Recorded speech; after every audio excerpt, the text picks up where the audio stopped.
The last thing Issei Hyoudou remembered was a wall of light swallowing the sky over Ko, a rip in the world opening where a stray dimensional attack from a fight between factions had gone wrong, and then nothing. No pain. No falling sensation. Just a silence so complete it felt like the universe had forgotten to breathe. He woke up face down in wet grass with rain hammering the back of his neck and the taste of mud in his mouth. For a long moment he did not move.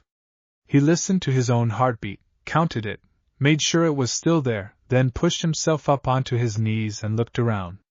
Trees he did not recognize stretched in every direction, black trunks under a bruised gray sky, and somewhere in the distance he could hear metal ringing against metal, the unmistakable sound of a fight.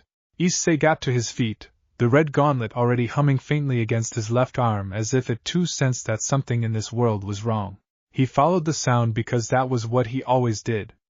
He was not the type to walk away from a fight he could hear, not after everything Rias and the others had taught him about what it meant to protect people.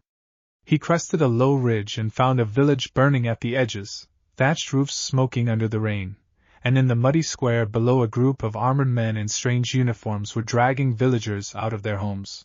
A girl stood between the soldiers and an old man, a short sword in each hand, black hair plastered to her face by the rain.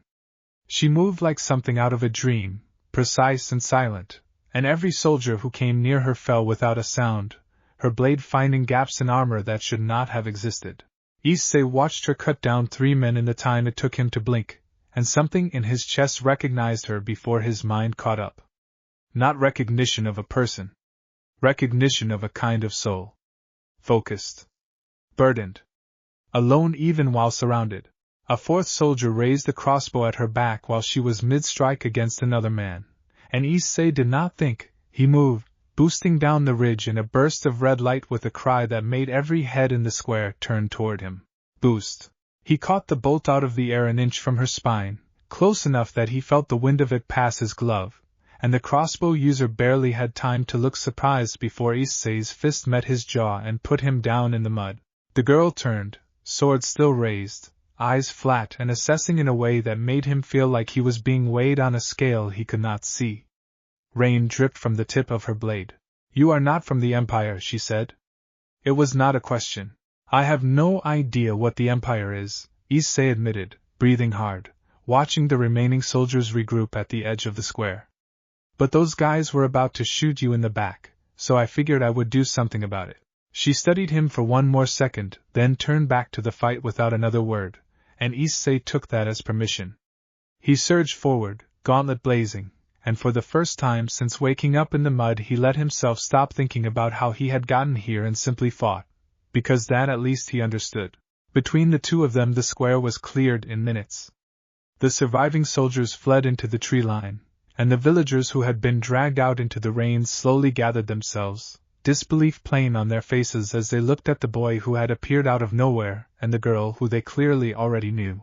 The girl sheathed her swords and looked at Issei properly for the first time, taking in the strange red gauntlet still smoking faintly on his arm, the clothes that marked him as belonging to nowhere near this village, the exhaustion behind his eyes that had nothing to do with the fight they had just finished. "My name is Akame," she said. "You should come with me. There are people who will want to know how you did that." Issei looked down at his glowing hand, then at the burning rooftops, then at the girl who had just introduced herself with the calm of someone reciting a fact rather than an offer. "I am Issei," he said. "Issei Hyoudou. And honestly, I do not have anywhere else to go." Akame nodded once, as if that settled the matter completely, and turned to walk into the trees without checking to see if he followed. He followed anyway. It was, he would later think, the first time in this strange new world that something had felt like a decision that mattered. They walked for over an hour through forest paths that Akame clearly knew by memory, the rain finally tapering off into a fine mist that clung to the leaves.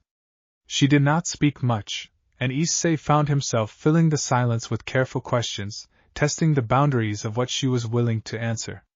He learned the word empire meant a nation ruled by a corrupt court hiding behind a child emperor. He learned the word revolutionary army meant the people trying to end it. He learned that Akame herself had once served the empire directly, in a role she did not elaborate on, and that something about her tone when she mentioned it told him not to push. You fight well, for someone who does not know where he is, Akame said eventually, breaking a silence that had stretched almost a mile. I had a lot of practice back home, Issei said. Different kind of monsters. Different kind of politics. But people needing protection looks the same everywhere, I guess. Akame glanced sideways at him, something unreadable passing behind her dark eyes, and did not respond, though Issei noticed she did not look away as quickly as she had at the start of their walk. They reached the hideout as the sun, invisible behind the clouds all day, began to set somewhere beyond the ridge. It was an old, half-collapsed manor swallowed by forest, its broken windows patched with cloth, its exterior deliberately left to look abandoned. Akame led him through a side door disguised as rubble and down a set of stairs into a warm, lantern-lit space that smelled like oil and old parchment, and the moment they stepped inside every head in the room turned toward them. A tall man with dark skin and an easy, dangerous smile was the first to speak, setting down the massive axe he had been cleaning. Akame, who's your new friend? He said, voice rich with amusement. Didn't peg you as the type to bring home strays. He is not a stray, Akame said simply. He caught a bolt meant for my spine and then helped me clear the square in Kesho. I want to know how. A short-haired blonde woman lounging across a nearby couch sat up at that, golden eyes sharpening with sudden interest as she looked Issei over from head to toe in a way that made him distinctly uncomfortable. Caught a bolt out of the air, huh? She said, tail of a smile curling at her mouth. That's not something an ordinary person does. What are you exactly, cutie? Issei, still dripping and exhausted, opened his mouth to answer and found he did not entirely know where to start. The room fell into an easy, curious quiet as the rest of Night Raid gathered around the newcomer, and Issei found himself the subject of a dozen appraising looks at once. He counted faces as he tried to steady his breathing. The tall axe-wielding man. The blonde woman with the cat-like eyes still watching him with open interest. A quiet, gentle-looking woman with glasses and an enormous pair of scissors resting against the wall behind her. A small, sharp-featured girl with pink eyes glaring at him with open suspicion from a chair in the corner. A thin man with green hair leaning against a support beam, arms crossed.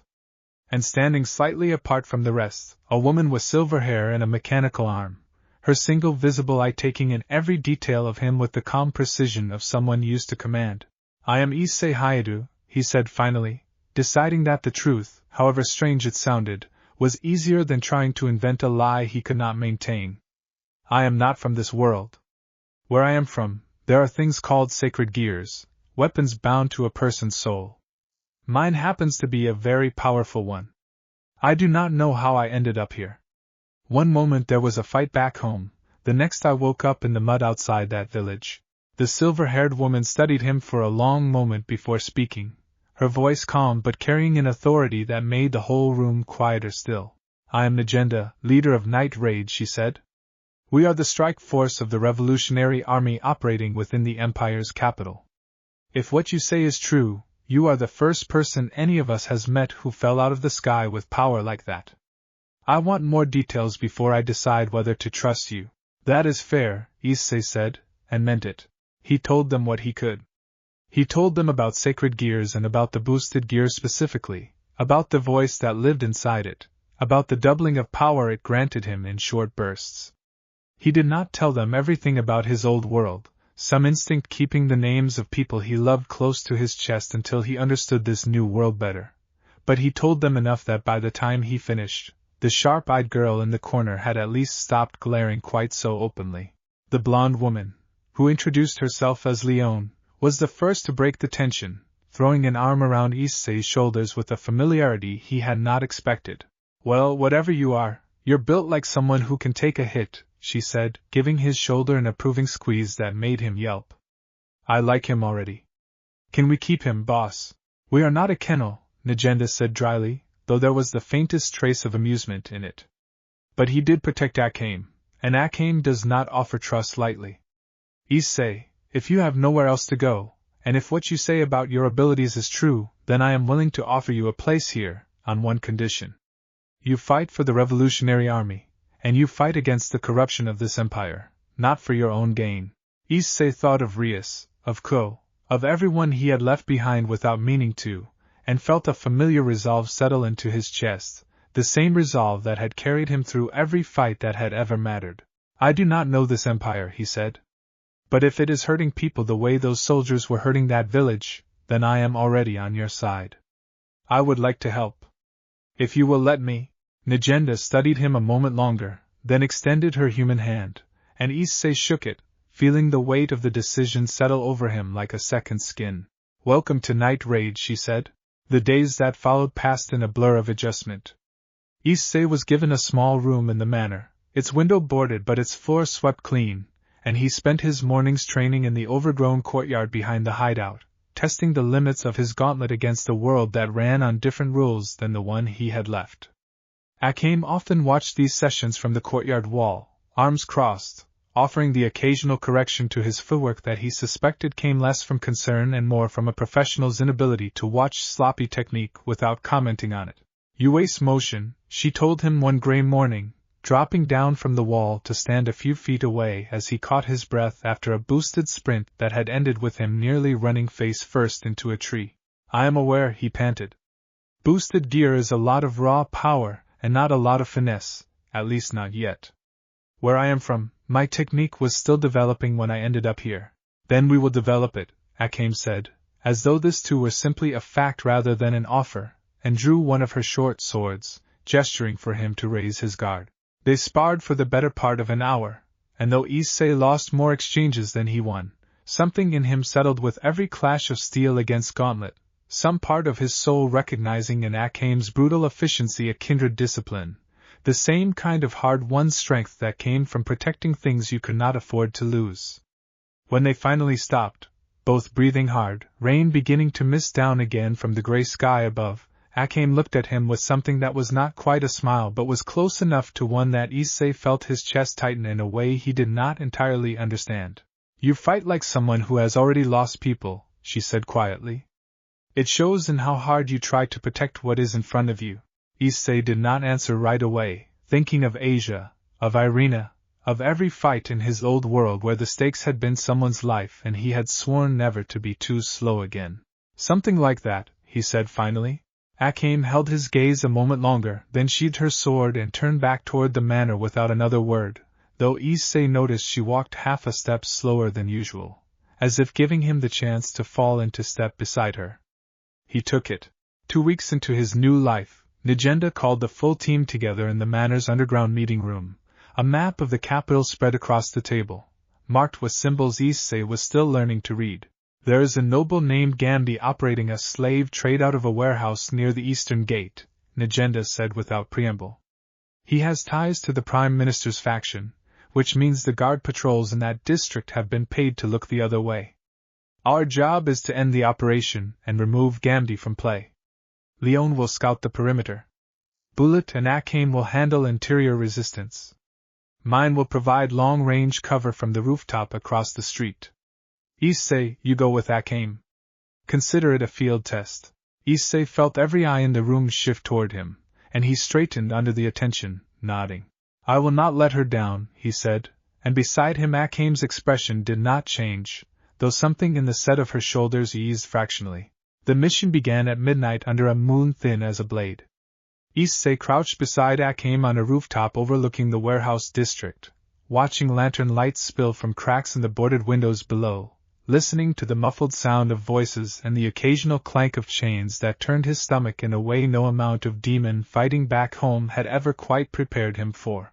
Whatever happens in there, Akame murmured beside him, stay close. Gambi keeps armed guards, and some of them are stronger than they look. I have been hit by things stronger than they look before, Issei said, cracking his knuckles as the crimson glow of his gauntlet began to build. I will manage. They dropped down together, Leone's voice crackling faintly through Negenda's communication device confirming the perimeter was clear, and the mission unfolded with a speed that left Issei's head spinning even as his body moved on pure instinct.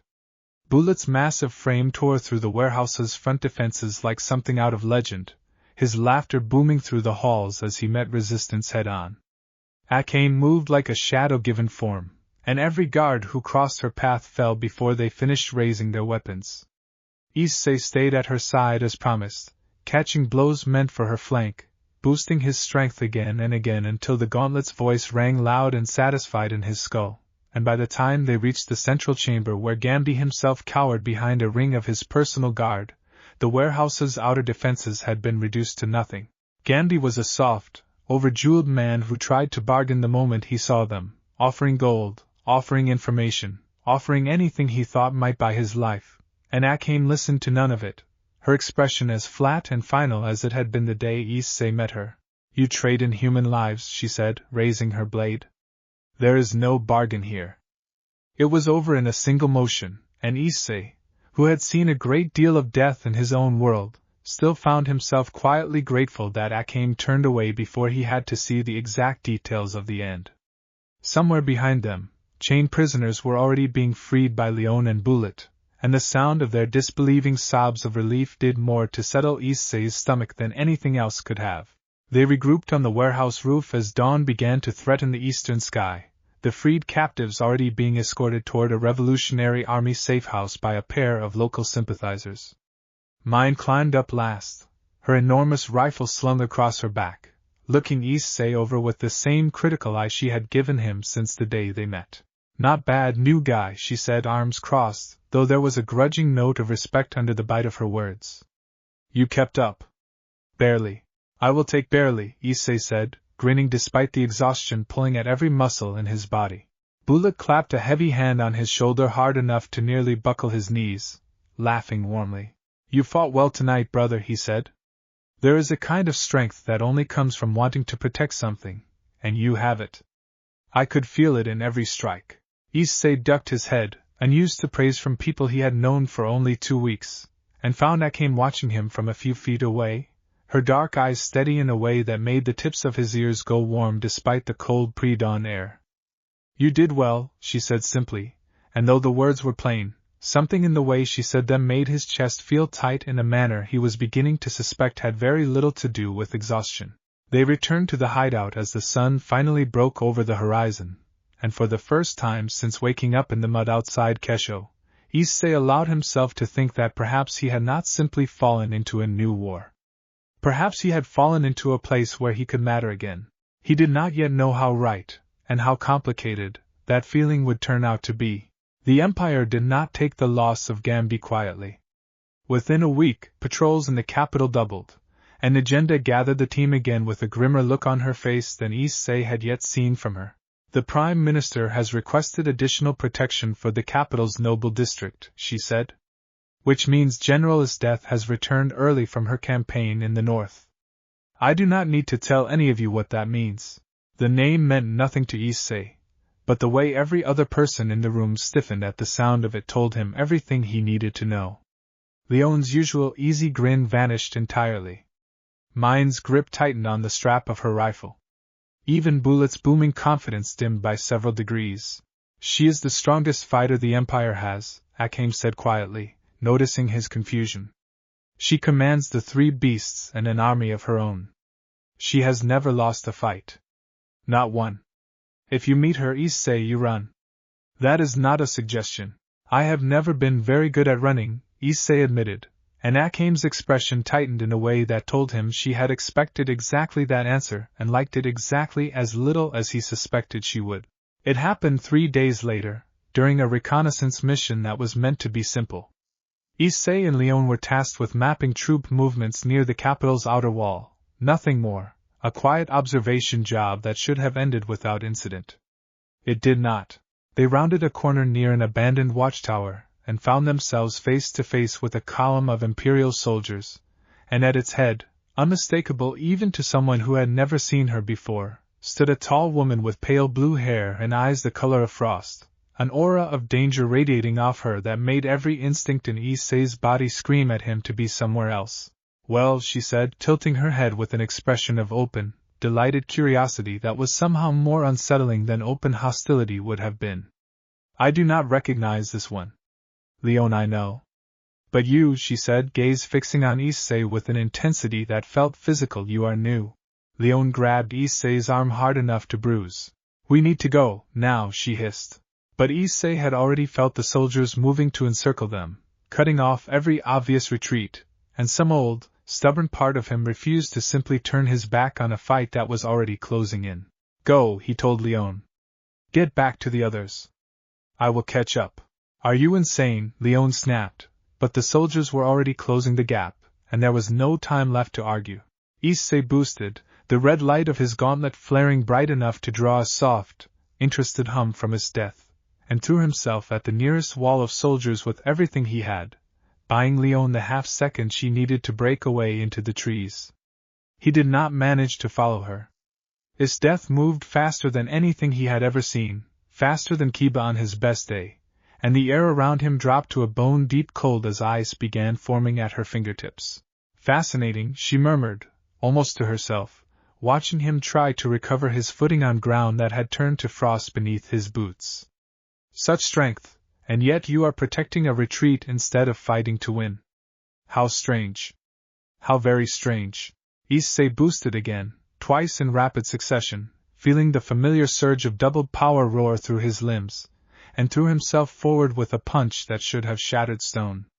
Esdeath caught his fist in one hand without visible effort, eyes spreading up his arm from the point of contact, and studied his face with an expression of genuine, hungry fascination that made his skin crawl even through the mounting frost. I have not felt strength like this in a very long time, she said softly. Most men who face me either run or die within moments. You are neither. I am not most men, Issei gritted out, boosting a third time, forcing enough heat through his gauntlet to crack the ice climbing his arm before it could fully seize him. Esdeath's smile widened, sharp and pleased, and for one suspended moment neither of them moved, locked in a standoff that Issei understood, on some primal level, he had absolutely no business surviving. Then, without warning, she released his fist and stepped back, waving a hand at her soldiers to stand down, her frost-blue eyes never once leaving his face. I will let you go, she said, as though granting an enormous favor. But only because I want to see what you become. Run back to your little revolutionary friends, boy. Grow stronger. And when we meet again, do not disappoint me. Issei did not wait to be told twice. He turned and ran, boosting every stride he could manage, not stopping until he was well within the tree line and the cold finally began to fade from his bones. It was only then that his hands started shaking, adrenaline finally catching up with what his body had just survived. He made it back to the hideout an hour later, half frozen and utterly drained, to find the entire team waiting at the door, Leone having already relayed what happened. Akame reached him first, her hands going to his shoulders, checking him over with a thoroughness that made his exhausted heart stutter despite everything. You are frozen, she said, voice tight in a way he had not heard from her before. You should not have stayed behind. I could not just leave Leone to fight alone, Issei said, teeth chattering. It seemed like the wrong call. Akame's jaw tightened, and for a moment Issei thought she might actually be angry with him, until she exhaled slowly and pulled him, without a word of explanation, into a brief, fierce embrace that lasted only a few seconds before she stepped back, expression carefully smoothed over again. Do not do that again, she said quietly. I do not want to lose someone else who fights the way you do. Issei, still shivering, still half convinced he had imagined the last 5 minutes entirely, could only nod, the warmth blooming in his chest doing more to chase away the cold than anything else could have. Word of the encounter with Esdeath spread through the hideout quickly, and for the next several days Issei found himself the subject of a very different kind of attention than he was used to, one that had less to do with combat readiness, and considerably more to do with curiosity about what exactly had happened in those frozen minutes at the watchtower. So let me get this straight, Leone said, sprawled across the common room couch with her chin propped on one hand, watching Issei with open amusement as he tried to eat his dinner in peace. The strongest general in the Empire, the woman who has personally frozen entire battalions solid, looked at you, and instead of killing you on the spot, she got a crush. That is not what happened, Issei said, though the tips of his ears betrayed him by going warm. It is exactly what happened, Mine said from the doorway, arms crossed, though there was a teasing lilt in her voice that had not been there during their first week together. Everyone knows what it means when Esdeath lets someone go, and tells them to get stronger. She is basically Empire royalty, and you have already caught her eye. I think you are all reading way too much into a woman who threatened to freeze me solid, Issei protested, though privately he was not entirely certain that was true. Sheele, quiet as always, looked up from the scissors she was carefully sharpening at the far end of the table, her soft voice cutting through the teasing with unexpected gentleness. I think it is less strange than it sounds, she offered. Strength recognizes strength. It does not always come with kindness attached, but it is not nothing, to be seen the way she saw you. The room fell into a rare, thoughtful quiet at that, and Issei found himself grateful for Sheele's quiet wisdom in a way he had not expected from someone he had barely spoken with directly until now. Later that evening, once the common room had emptied and most of the hideout had settled into the low hum of a quiet night, Issei found Akame sitting alone on the manor's back steps, looking up at a rare break in the clouds where a handful of stars had managed to show themselves. He sat down beside her without asking, and for a long while neither of them spoke. You have been quiet since the watchtower, he said eventually. I have been thinking, Akame admitted, which for her was apparently a significant confession. Esdeath does not let people go. Not soldiers, not spies, not anyone she considers beneath her notice. That she let you go tells me she does not consider you beneath her notice at all. I noticed, Issei said dryly. Akame turned to look at him properly, her dark eyes catching the thin starlight in a way that made something in Issei's chest tighten all over again, a feeling he was slowly starting to recognize as something he had not let himself feel in a very long time. I do not know what you were, before you fell into this world, she said quietly. But I know what you are becoming here. Someone worth following. Someone worth protecting, even though you clearly do not make that easy. I have been told that before, Issei said, thinking briefly, painfully, of a world and people he might never see again, before pushing the thought gently aside to stay present in the one he was in now. Usually right before someone throws themselves in front of something dangerous for my sake. Akame's mouth curved, not quite a full smile, but close enough that Issei felt his heart stumble over itself. Then it seems we understand each other, she said, and when her hand found his on the cool stone step between them, either of them pulled away. They sat like that a long while, the stars slowly disappearing again behind the returning clouds, and Issei thought, not for the first time since arriving in this strange and dangerous world, that perhaps some things translated across every possible reality without needing to be explained at all. The way it felt to sit beside someone you were beginning to trust with more than just your life. The quiet, fragile hope that maybe, despite everything, you might have found somewhere new to belong. A month into his new life, Issei had begun to feel less like a stranger wearing borrowed clothes and more like a genuine member of Night Raid, his place at their table no longer a novelty, but simply a fact of the household.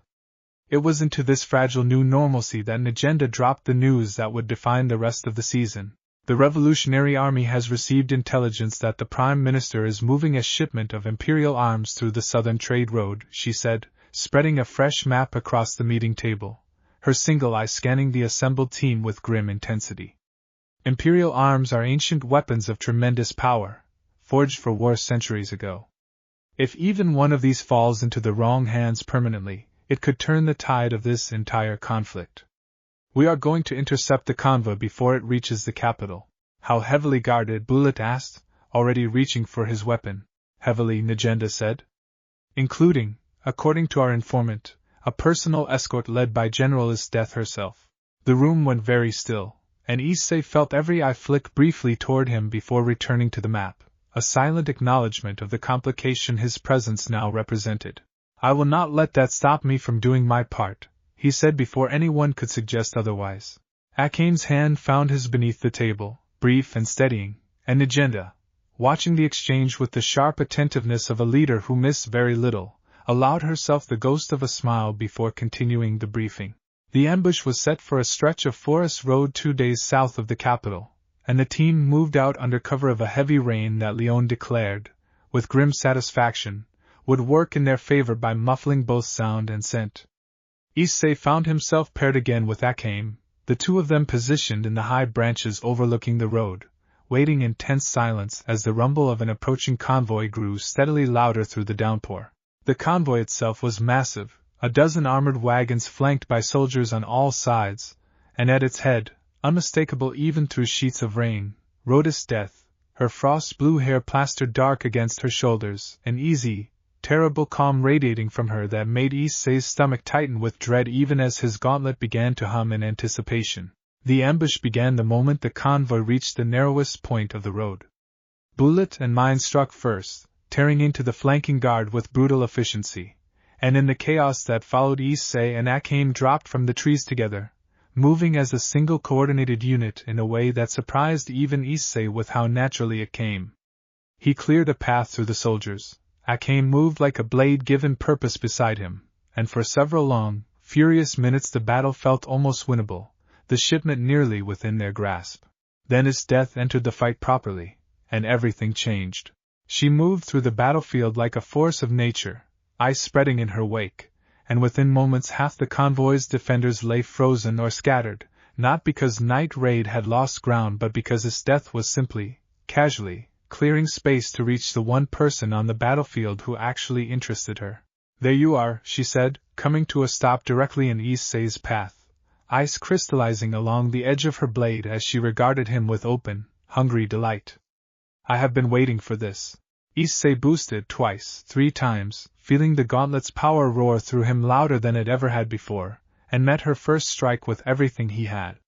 The impact sent a shockwave rippling through the surrounding trees, snapping branches and scattering frightened birds into the storm, and for the first time since arriving in this world Issei felt himself being pushed to a limit he had not known he possessed. Around them, the battle raged on. Akame fought her way toward him, cutting down every soldier who tried to intervene, her expression carved from something fiercer than Issei had ever seen from her, and somewhere behind the chaos Nagenda's voice crackled urgently over the communication device, ordering the retrieval team to secure what remained of the shipment, while the fight for Issei's life continued. He did not know, in the end, how long the duel lasted.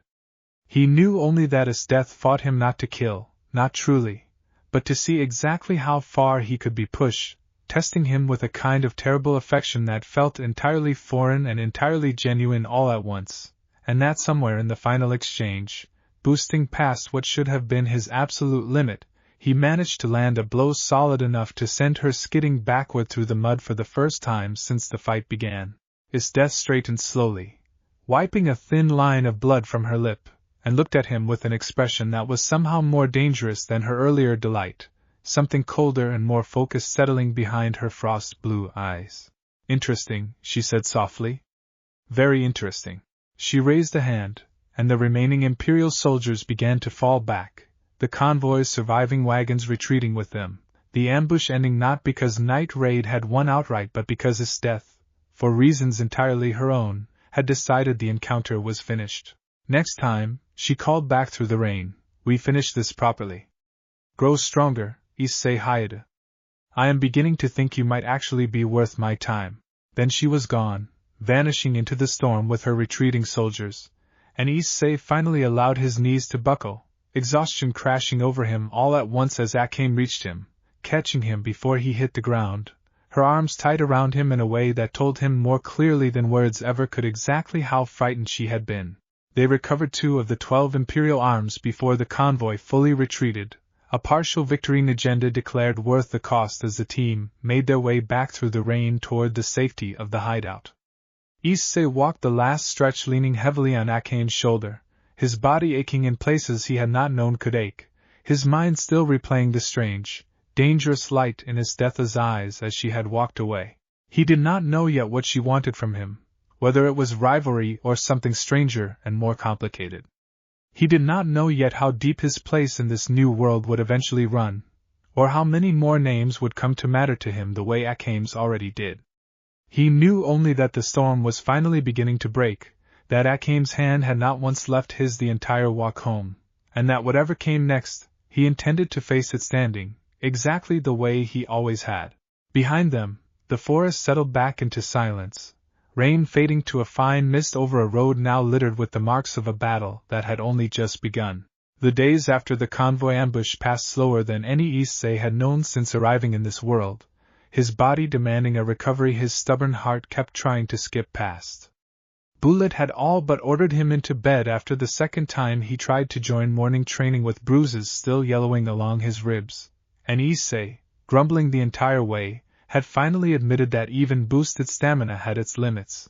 It was during this forced stillness that he began to notice things about the hideout he had been too busy surviving to see clearly before.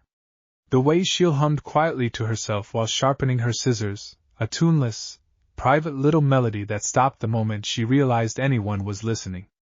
The way Mine always ate her meals a full arm's length from everyone else at the table, as though daring anyone to comment on it, and the way her shoulders relaxed by degrees when nobody did. The way Lubbock kept a small, dog-eared notebook he never let anyone read, scribbling in it during quiet hours with an intensity that suggested it mattered to him more than he ever let on, and the way Akame, without ever announcing it, had begun bringing him tea every evening at the same hour, setting it down beside him without comment before settling into the chair across from his with a book she rarely seemed to actually read. "You do not have to keep doing this," he told her one evening, nursing the warm cup between bandaged hands. "I am aware," Akame said simply, turning a page she had been staring at for several minutes without moving her eyes from the same paragraph. Issei let the silence stretch, comfortable in a way that would have felt impossible only a month earlier, and found himself studying her profile in the lamplight, the sharp line of her jaw, the quiet exhaustion she carried in a way she never let show around the others. "Can I ask you something?" he said eventually. Akame's eyes flicked up to meet his, wary but not closed off. "Go on." "Before night raid," he said carefully. "You mentioned once that you served the Empire directly. What was that like?"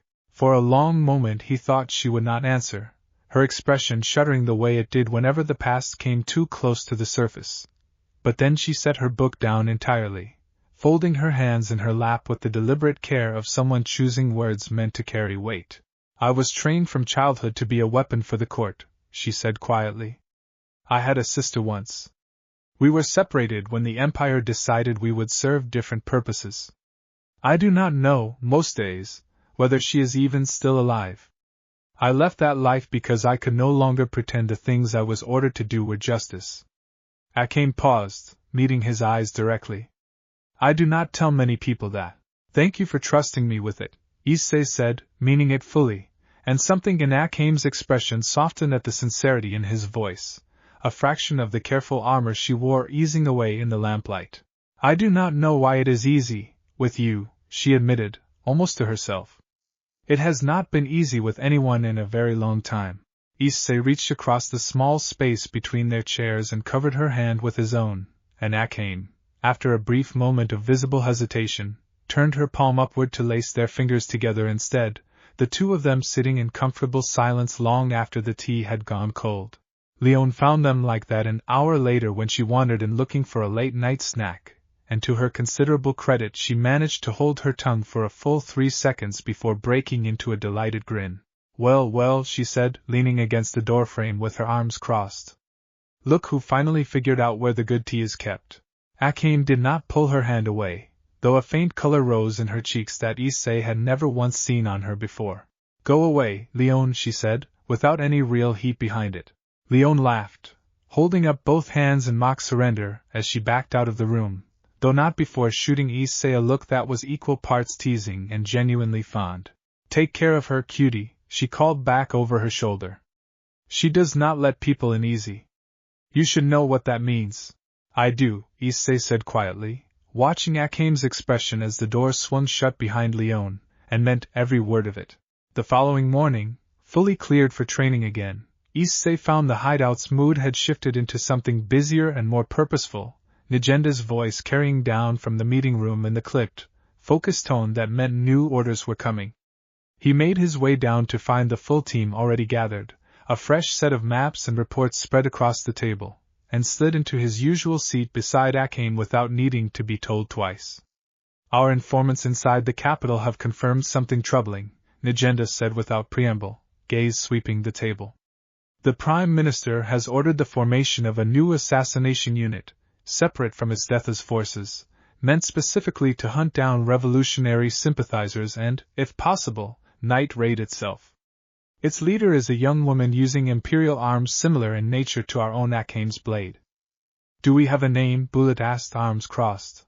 Nijenda's expression tightened almost imperceptibly before she answered, and beside him Issei felt Akame go suddenly, completely still. Kurome, Najenda said quietly.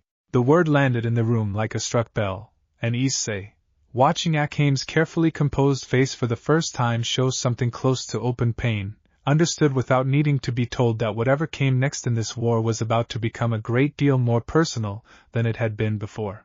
Akame did not speak for the rest of that meeting, and though Najenda pressed forward with logistics and assignments in her usual efficient manner, Issei noticed the careful way the rest of the team gave Akame space afterward, none of them pushing, all of them clearly familiar with the grief that had been sitting in this hideout long before he arrived. He found her an hour later on the rooftop, staring out at nothing in particular, and simply sat down beside her without a word, letting his presence be the only thing he offered. She was the only family I had left, Akame said eventually, not looking at him. And now the Empire has turned her into exactly the kind of weapon they tried to make me. I do not know if I can save her.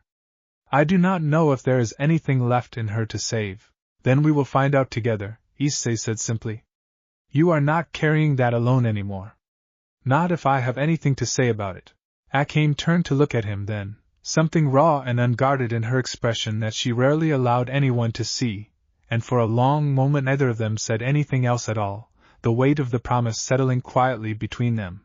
The mission that followed Kurome's introduction into the war was not, as it turned out, one that involved Akame directly. Najenda, in a decision Issei privately suspected was as much about protecting Akame from an impossible confrontation as it was about tactics, paired him instead with Mine for a reconnaissance operation targeting one of the assassination unit's supply routes. Try not to slow me down, Mine said as they set out through the pre-dawn mist, though the words carried less bite than they once had. I will do my best, Issei said, falling into step beside her. Though I have noticed you say that to everyone and then complain when they actually keep up. Mine shot him a sharp look, caught between annoyance and the faint, reluctant twitch of a smile she was clearly trying to suppress. Shut up, she muttered, and Issei grinned, deciding that counted as a victory. They spent the better part of the day tracking the supply route through the forest, cataloging troop movements and weapon caches with the kind of patient, unglamorous work that made up most of what Night Raid actually did. And somewhere in the long hours of quiet observation Mine's guarded sharpness began to ease into something closer to genuine conversation. Can I ask you something? Issei said, watching her adjust the scope on her enormous rifle with practiced precision. Your weapon, it looks like it is alive somehow. Is that normal for the Imperial Arms? Pumpkin chose me, Mine said, running a hand along the weapon's stock with something close to affection. Most Imperial Arms are picky about who they will work for. This one rejected every other candidate before it accepted me. She paused, something flickering across her face. I used to think that meant something was wrong with me, that only a weapon like this would want someone like me. What changed your mind? Issei asked gently. Mine was quiet for a long moment, eyes fixed on the horizon. Night Raid, she admitted finally. Being here. Being needed for something other than being useful and disposable. She glanced sideways at him, something guarded but genuine in her expression. You would understand that, I think. Falling into a world where suddenly you matter to people. Issei thought of Ko, of the family he had built there, of the strange, aching gratitude of finding himself building another one here entirely by accident. Yeah, he said quietly. I understand that better than you know. They completed the reconnaissance without incident, but on the walk back toward the rendezvous point a patrol nearly caught them off guard, cutting off their planned retreat and forcing them into a narrow ravine with soldiers closing from both directions. Mine, cornered and outnumbered, did not hesitate, laying down covering fire with a precision that took Issei's breath away even as he boosted forward to clear the soldiers pressing in from the flank. They fought back to back through the ravine, Mine's shots finding gaps Issei's charges opened and Issei's charges covering the reload windows her rifle demanded. And by the time the last soldier fell the two of them were breathing hard, adrenaline burning bright between them and the sudden quiet. Not bad, Mine said, lowering her rifle, something like genuine respect in her voice for the first time since they had met. I take back what I said about you slowing me down. High praise, Issei said, grinning despite the exhaustion pulling at his limbs. Mine studied him a moment longer, an unreadable expression crossing her sharp features before she looked away. A faint color rising in her cheeks that had nothing to do with the fight they had just survived. Do not let it go to your head, she muttered, turning to lead the way back toward the rendezvous, though Issei noticed she walked close enough beside him the rest of the way that their shoulders brushed more than once, and neither of them moved to correct it.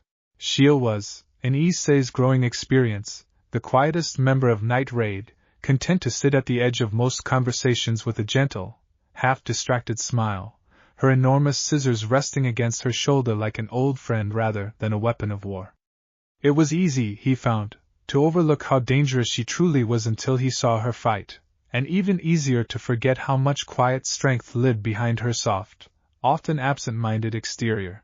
He found himself paired with her purely by circumstance one gray afternoon when Agenda sent them both to the capital's outer market to retrieve medical supplies from a revolutionary sympathizer running an apothecary near the eastern wall, a task simple enough that neither of them expected anything more than a pleasant, uneventful outing. Sheele wandered the market stalls with an open, curious delight that Issei found unexpectedly charming, pausing to admire fabric dyes and pressed flowers with the same soft attention she gave everything. And more than once Issei had to gently steer her back on task after she became absorbed in examining some trinket that had caught her eye. You have a good eye for pretty things, he told her, amused, as she carefully turned over a small glass ornament at a trinket stall. I like things that are delicate, she admitted, setting the ornament down with visible reluctance. I suppose it is strange, considering what I do for a living. I do not think it is strange at all, Issei said honestly.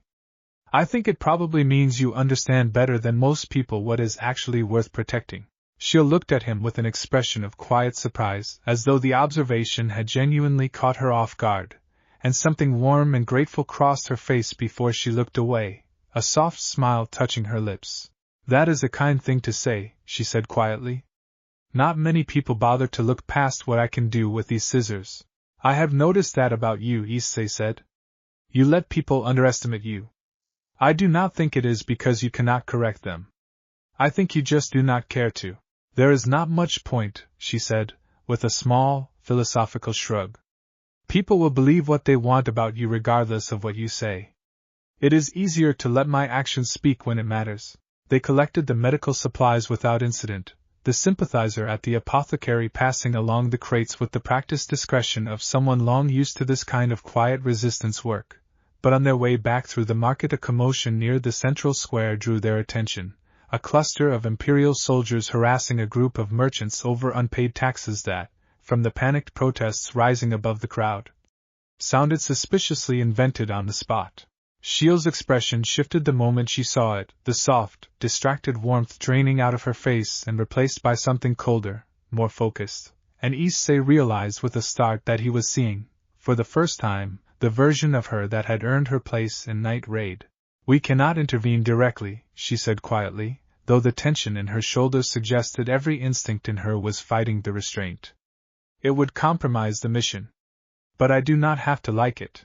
They watched, tense and silent, as the soldiers extracted whatever bribe they had come for and finally moved on, and once the square had settled back into its ordinary rhythm Sheele exhaled slowly, some of the tension bleeding out of her posture, though not all of it.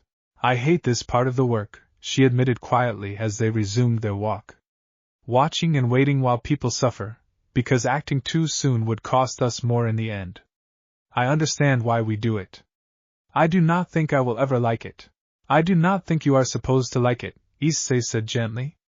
I think the fact that it still bothers you is probably the best sign that you have not lost sight of why we are fighting at all. Sheele glanced at him, something soft and grateful in her expression again, and reached out to briefly squeeze his hand, a small, wordless gesture of thanks that lingered in Issei's chest long after they returned to the hideout, the medical supplies safely delivered and the quiet, complicated ache of the day's small injustice tucked away for another fight, another day. That evening, as the team gathered for a rare quiet dinner together, Issei found himself glancing around the table at the faces that had, in the span of a single month, become something he was terrified to admit he could not imagine losing. Akame's careful, watchful presence beside him. Leone's easy warmth. Mine's guarded sharpness slowly softening at the edges. Sheele's gentle strength. Bullet's steady confidence. Lubbock's quiet observation. Nagenda's unshakable leadership holding it all together. He did not know yet what this world wanted from him, Whether it was fated to break his heart the way every fight eventually threatened to, or whether it was building, slowly and improbably, into something worth the risk of loving completely. But sitting there in the warm lamplight, surrounded by people who had somehow, in only a month, become something like family, Issei thought he already knew which answer he was hoping for. The first direct encounter with Jerome came sooner than anyone in the hideout had hoped, and worse than anyone had feared, during a supply mission that should have been routine. Issei, Akame, and Lubbock had been sent to intercept a shipment of Imperial funds meant to finance the new assassination unit's operations, a straightforward strike against a lightly guarded transport that turned considerably less straightforward the moment they realized the transport itself had been bait. She stepped out from behind the lead wagon almost lazily, a small, pale girl with short dark hair and heavy shadows beneath tired eyes, a naginata resting easily across her shoulders, several small dolls tucked into pouches at her waist that Issei's every instinct told him were far more dangerous than they looked. "Big sister," Jerome said, voice flat and quiet, gaze fixed entirely on Akame as though Issei and Lubbock were not even present. "It has been a long time, Jerome," Akame said, and the single word carried more weight and grief than Issei had heard from her in the entire month he had known her. "You do not have to do this. I have orders," Jerome said simply, unclipping one of the dolls from her waist with unhurried precision. "Just like you used to." The fight that followed was unlike anything Issei had experienced in this world so far, brutal and desperately restrained in equal measure, Akame moving with a controlled ferocity that made it painfully clear she was trying not to land a killing blow even as Jerome's summoned creatures, animated corpses bound to her will through her Imperial Arm, attacked without any such hesitation. Issei threw himself between Akame and a lunging beast twice his size, boosting hard enough to shatter its skull in a single strike, and Lubbock's wire traps bought precious seconds that kept the fight from spiraling entirely out of control. Jerome watched the exchange with an unsettling, distant calm, occasionally murmuring commands to her creatures in a voice that never rose above a murmur, and it was only when Akame finally closed the distance between them, blades raised, that something like genuine emotion flickered across the younger girl's tired face. "You left me alone," Jerome said quietly, parrying Akame's strike with practiced ease. "You left, and I had no one. I left because staying would have meant becoming something I could not live with," Akame said, voice cracking despite her obvious effort to hold it steady. "I wanted you to come with me. You would not." "I did not have a choice," Jerome said, and for just a moment the flat distance in her voice cracked entirely, revealing something raw and young and desperately unhappy underneath. "You did." The fight ended not in victory but in stalemate, Jerome ultimately withdrawing her creatures and retreating into the tree line with the same unhurried calm she had arrived with, though not before her eyes found Issei one final time, studying him with an intensity that felt uncomfortably clinical. "You are the one Esdeath has been talking about," she said. "She thinks you are interesting. I have never seen her interested in anything the way she seems interested in you." "I will take that as a warning," Issei said carefully. "Take it however you like," Jerome said, already turning to leave. "Just know that if it comes down to it, I will not hesitate to use whatever advantage that gives us." She vanished into the trees, and the funds transport, its guards having fled or fallen in the chaos, was left theirs for the taking, but the victory felt hollow as Issei watched Akame stand motionless in the clearing long after her sister had gone, her shoulders shaking with a grief she had clearly been holding back for the entire fight. "I could have ended it," she said quietly, not turning around. "I had the opening. I could not do it." "I know," Issei said, closing the distance between them and wrapping his arms around her from behind, feeling her tension slowly, incrementally begin to ease against him. "Nobody expects you to be able to." "I hate this war," Akame whispered, voice breaking for the first time since Issei had known her. "I hate what it has already taken from me. I do not want it to take her too." "Then we will find another way," Issei said firmly, turning her gently to face him, meeting her red-rimmed eyes with as much certainty as he could offer. "I do not know how yet. But I am not going to let this be a fight where the only outcome is losing someone you love. I promise you that." Akame searched his face for a long moment, something fragile and hopeful breaking through the grief in her expression, and when she finally leaned forward to rest her forehead against his chest, Issei held her steady, silently renewing a promise he intended to keep no matter what this strange, dangerous world eventually demanded of him. Esdeath found him alone, which Issei would later suspect had never been an accident at all. It happened nearly 3 weeks after the encounter with Kurom, during a rare solitary supply run into the capital that Negenda had approved specifically because a single, low-profile courier drew far less attention than a full-team movement. Issei had just finished the exchange with a revolutionary contact in a quiet back street when he turned a corner and found her waiting for him, leaning casually against a stone wall as though she had simply materialized there, entirely unconcerned by the risk of being seen by anyone loyal to the revolutionary cause. "You have gotten better at hiding your presence," she said, pushing off the wall and studying him with open, unhurried interest. "It took me longer to find you than I expected." "I consider that a compliment, by the way."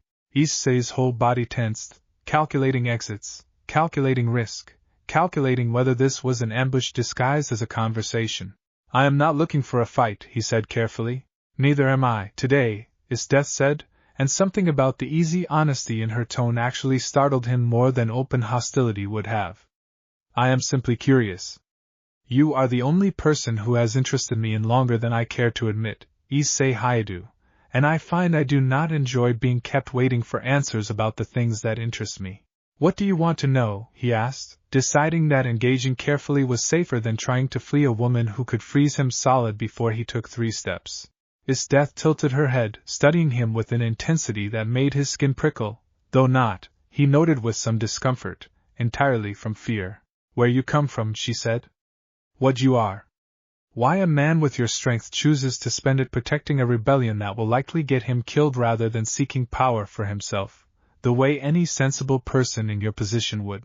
Because power that only serves yourself is not worth having," Issei said, the answer coming without hesitation, worn smooth by years of believing it in another world entirely. "I did not come from a place where strength like this exists to conquer people. It exists to protect them." Esdeath's expression shifted at that, something unreadable passing behind her frost-blue eyes, equal parts fascination and something that might almost have been genuine consideration. "A strange philosophy," she said quietly. "And yet you have twice now stood against me and survived. Twice you have chosen to protect something instead of running, even when running was clearly the wiser option. I find myself wondering what it would take to make a man like you choose differently." "Nothing you could offer," Issei said firmly. Esdeath's mouth curved into a slow, considering smile that was somehow more unsettling than any threat she could have made. "We shall see," she said. "I do not chase things I cannot eventually win, Issei Hyoudou. Not battles. Not curiosities. And you, I am becoming increasingly certain, are both." She stepped closer, close enough that the temperature around them dropped noticeably, and reached out to trace 2 fingers lightly along his jaw, an almost thoughtful gesture that carried none of the violence he expected and all of the danger regardless. "Do not mistake this for mercy," she said softly. "I could end you here in less time than it would take you to draw breath to protest. I am choosing not to, because I find I would rather see what you become than end you before you finish becoming it. Continue fighting for your revolutionary friends if you must. It only makes the eventual outcome more interesting to me." "And what outcome is that?" Issei asked, holding his ground despite every instinct screaming at him to step back. Esdeath's smile widened, sharp and certain. "You joining me, willingly, once you understand there is no other path left worth taking," she said simply, stepping back at last, the cold retreating from the air around them as she did. "Until then, grow stronger. I will be watching."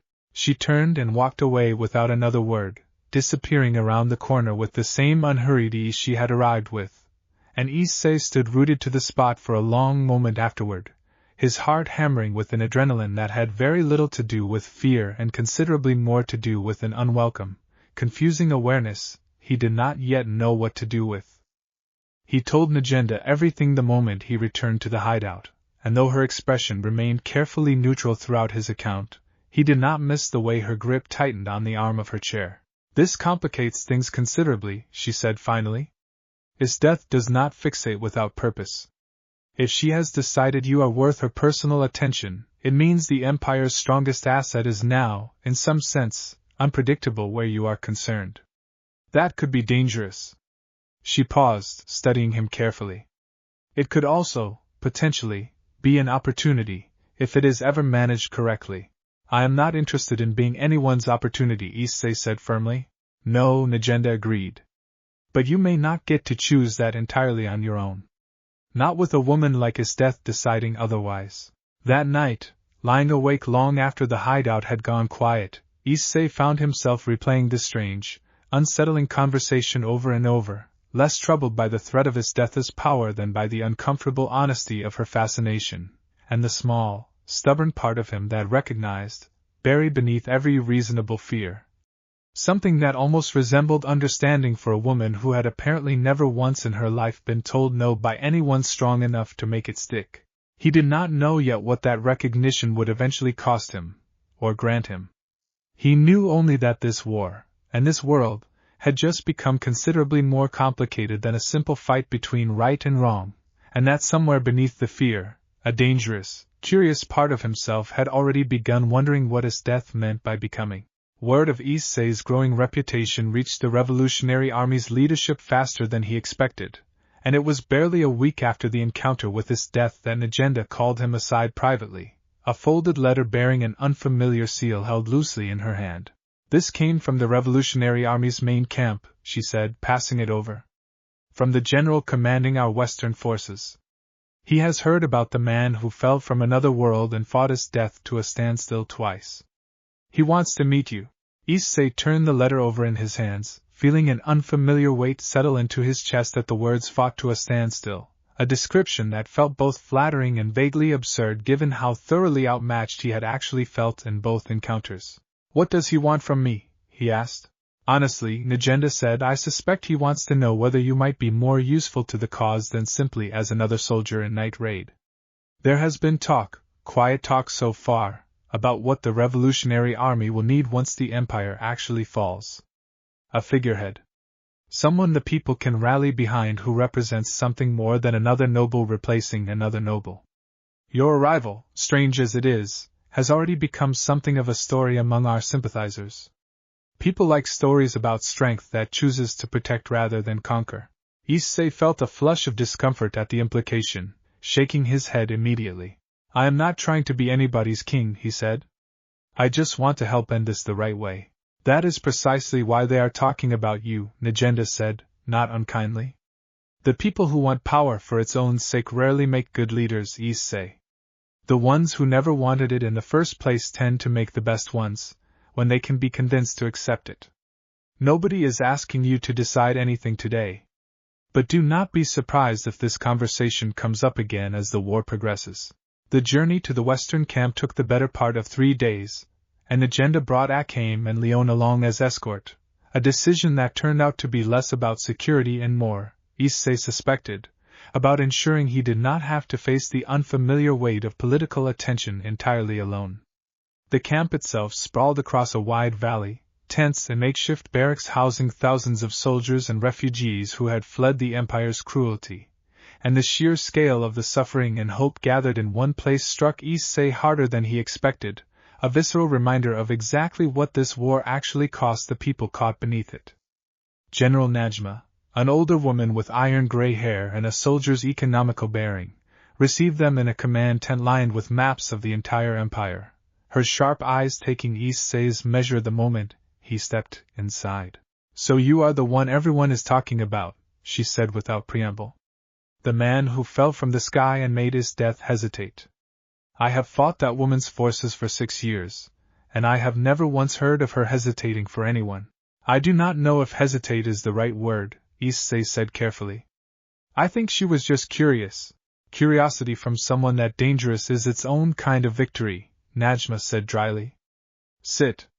I want to hear your story directly, and then I want to talk about what happens after we win this war, assuming we do. The conversation that followed lasted long into the evening, Issei recounting his arrival and his time with Night Raid while Najma listened with the careful attention of someone building a larger picture, and by the time the discussion turned, as Negenda had warned it would, toward the Empire's eventual future, Issei found himself unexpectedly moved by the desperate, practical hope in the older general's voice. The Empire has been ruled by corruption for so long that most of our people do not remember what a just ruler even looks like, Najma said. When this war ends, and I intend for it to end, someone will need to stand at the head of what comes next, someone the people trust was not simply chasing the throne all along. I am not asking you to decide tonight. I am asking you to understand that the choice may find you regardless of whether you seek it. I did not come to this world looking to rule anything, Issei said quietly. I came here because I wanted to protect people.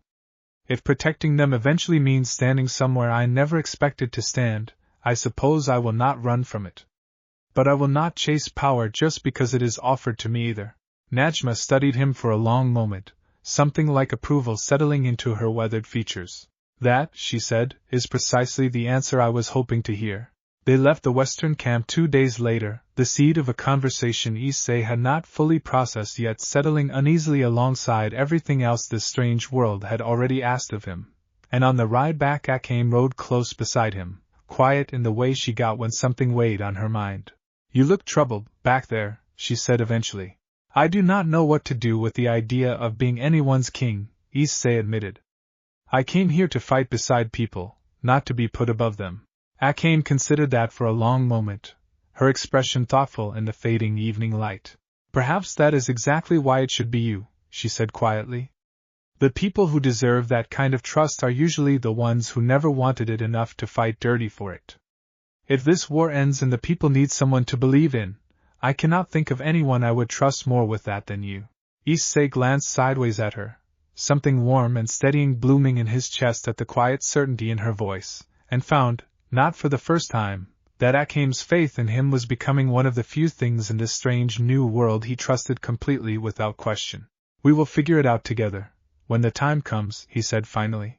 Akame's hand found his over the reins, and she nodded once, the matter settled for now, though Issei suspected, watching the western camp fade into the horizon behind them, that this particular conversation was only beginning. The mission that would come to define the rest of the season began with intelligence that should have made everyone in the hideout more cautious than it did.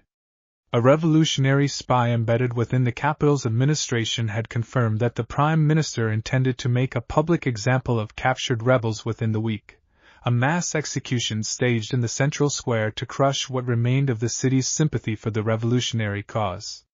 Najenda, faced with the choice between watching innocent people die for propaganda or risking everything to stop it, did not hesitate for long.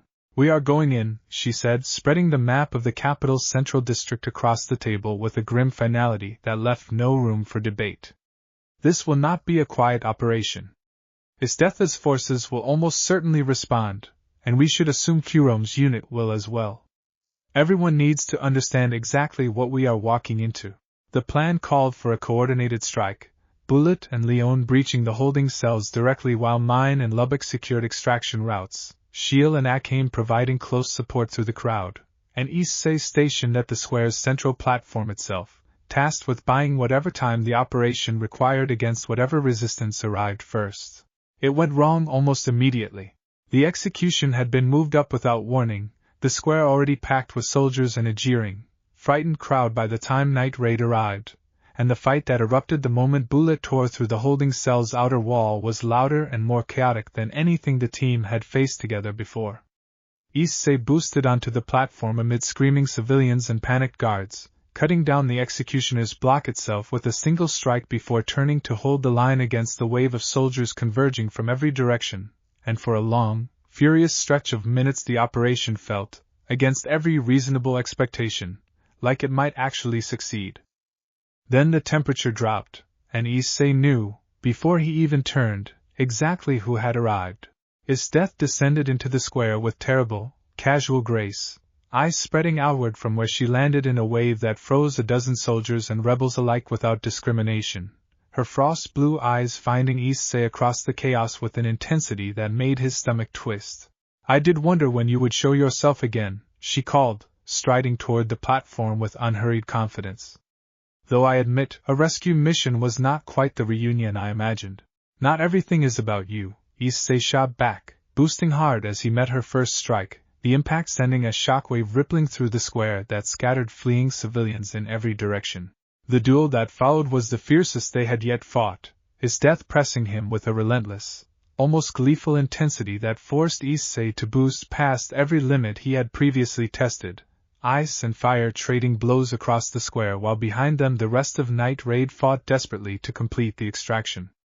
He caught glimpses between exchanges, Bullet carrying 2 freed prisoners over each shoulder, Leone tearing through a line of soldiers with feral efficiency, Akame's blade a blur of motion as she cleared a path toward the extraction point. It was Kurome's arrival that turned the tide against them. She entered the square from the opposite side, expression as flat and unreadable as ever, and unleashed a wave of animated creatures directly into the crowd's evacuation route, cutting off the one clear path Night Raid had left. Akame turned to face her sister with visible anguish, torn between the fight in front of her and the extractions still in progress, and it was Sheele who stepped between them without hesitation, scissors raised. "Go," she told Akame firmly. "Get the prisoners out. I will hold her." Akame hesitated only a fraction of a second before nodding, tearing herself away to rejoin the extraction, and Issei, catching sight of Sheele squaring off alone against Kurome's full assault, felt his stomach drop with a dread he did not have time to fully process before Esdeath's next strike demanded his complete attention again. The fight ended in chaos rather than clean victory, Night Raid's extraction ultimately succeeding, every prisoner pulled free of the square before the Empire's reinforcements could fully close the net, but the retreat itself was a desperate, bloodied scramble through side streets and rooftops with Esdeath's forces in close pursuit the entire way.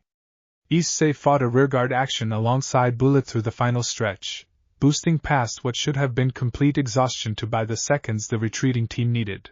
And it was only once they finally broke free into the safety of the outer forest that the true cost of the night began to settle over the group. Sheele had not made the extraction point. She emerged nearly an hour later, alone, moving slower than usual and favoring one arm, but alive, and the entire hideout, Issei included, felt the collective breath they had been holding finally release at the sight of her. "Kurome let me go," she said quietly, once the immediate relief had settled enough for questions. "I do not know why. I think, in the end, she did not really want to fight me at all." Akame, who had crossed the clearing the moment Sheele appeared, pulled her into a fierce, wordless embrace, and Issei, watching the two of them together, felt a fresh wave of gratitude settle over the exhaustion and adrenaline still burning through his own veins. They had won, in the sense that mattered most. Every prisoner scheduled for execution that morning now walked free, sheltered somewhere safe within the Revolutionary Army's growing network.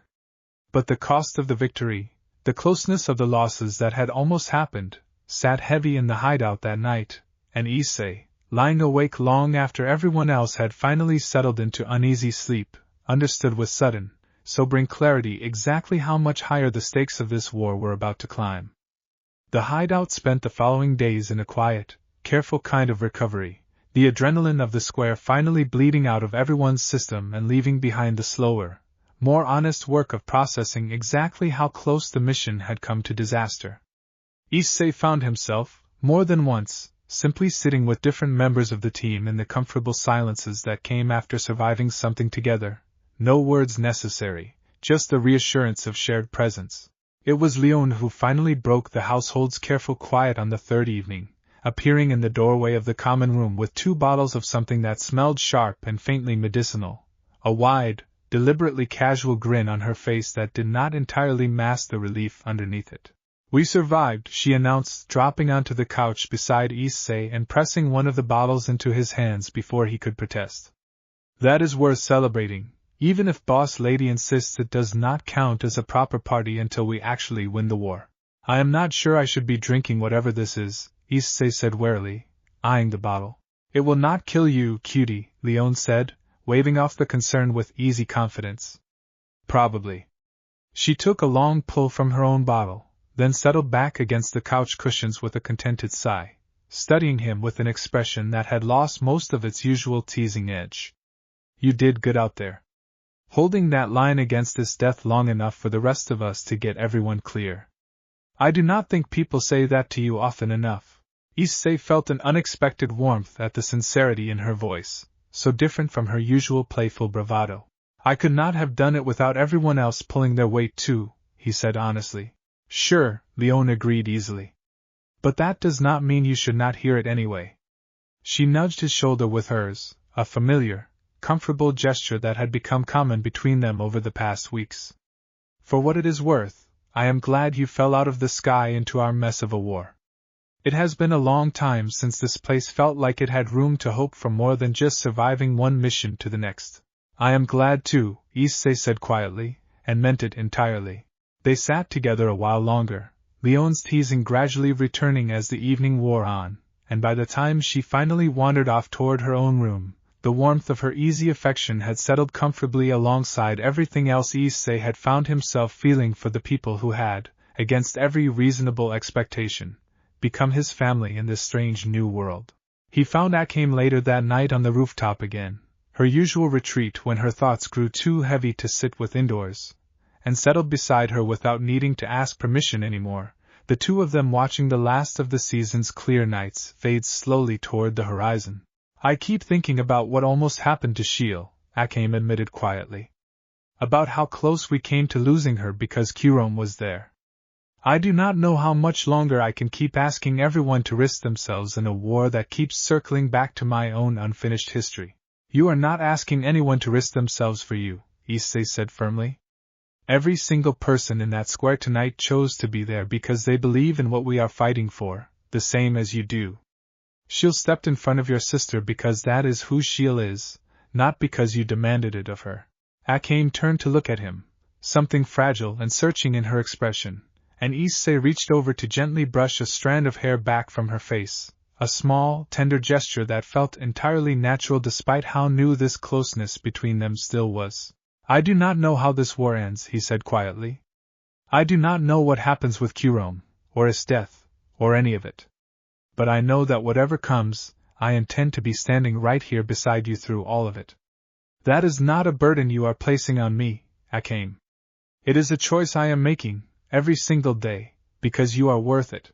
Akame's breath caught, something raw and hopeful breaking through the careful composure she wore like armor, and when she leaned forward to close the distance between them, resting her forehead gently against his, Issei felt the quiet, certain weight of a promise neither of them needed to say aloud settle firmly into place.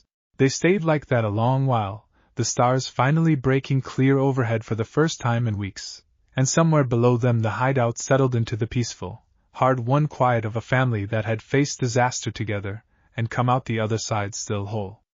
Tomorrow would bring new orders, new dangers, the unfinished shadow of Kurome and the growing, complicated pull of Esdeath's fascination still waiting somewhere ahead in the unwritten chapters of this war. But tonight, for the first time since falling out of the sky into a world that was not his own, Issei Hyoudou let himself simply exist in the quiet certainty of having found, against every possible expectation, exactly where he was meant to be.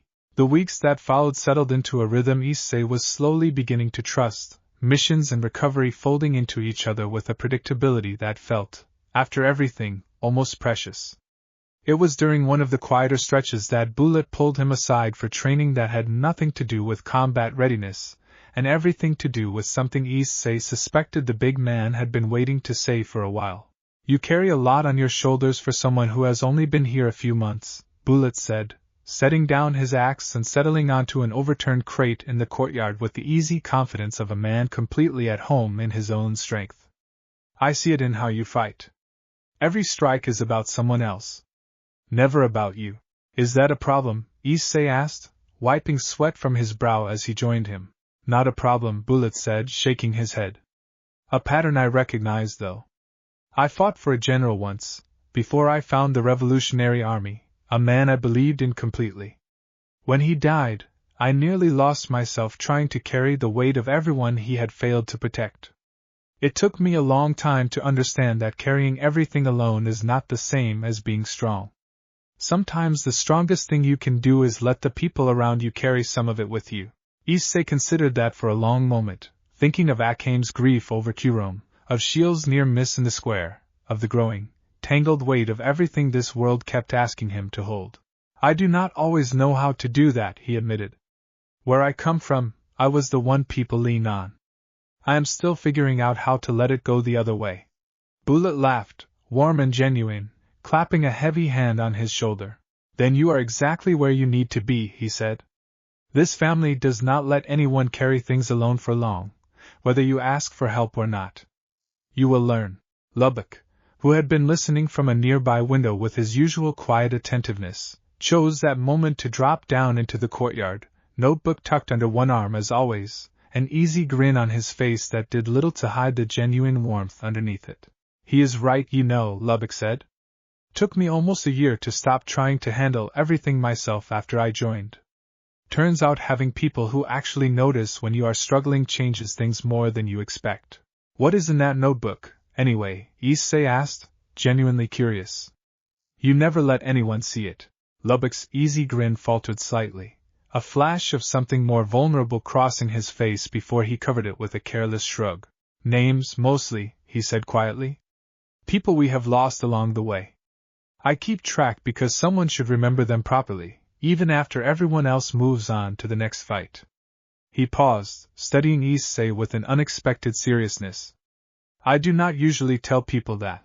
Thank you for trusting me with it, Issei said, echoing without quite meaning to the same words he had once offered Akame, and Lubbock's expression softened into something quietly grateful. You are easy to trust, he said. I think that is part of why Esdeath cannot leave you alone. People like her, who have spent their whole lives being feared instead of trusted, probably do not know what to do with someone who offers it so easily.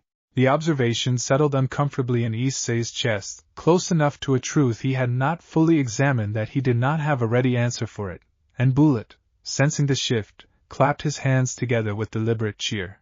Enough heavy talk for one afternoon, he declared. Issei, back on your feet. I want to see if that gauntlet of yours can handle 3 boosts in a row without you falling over afterward.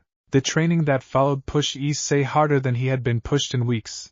Bullet's brutal, good-natured coaching paired with Lubbock's tactical insight into using the terrain and his wires to create openings Issei's raw strength alone could not manage, and by the end of the session Issei felt, despite the exhaustion burning through every muscle, more solidly a part of this strange, dangerous family than he had at any point since falling out of the sky months earlier.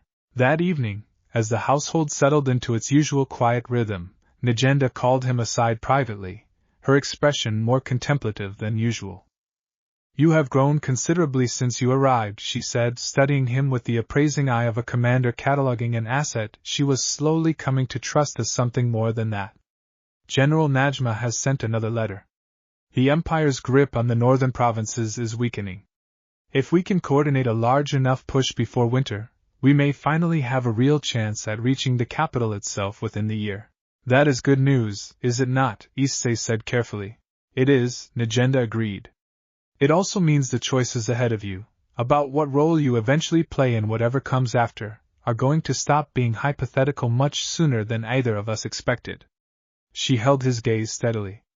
I am not asking you to decide anything tonight. I am telling you so that you have time to sit with it before the war stops giving you that luxury.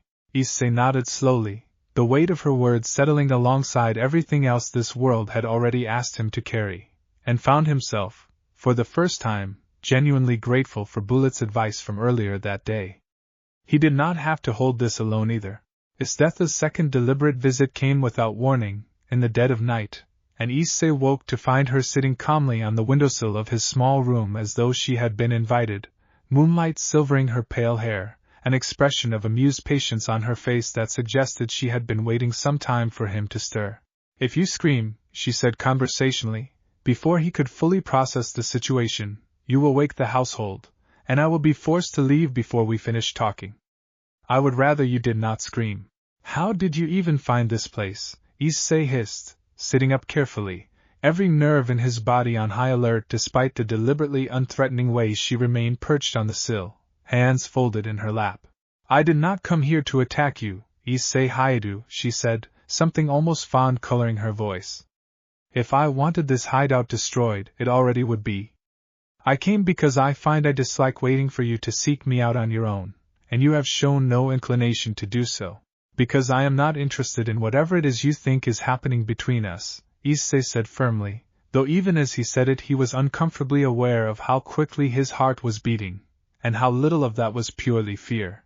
Esdeath's smile widened, sharp and knowing. Are you certain of that? She asked softly.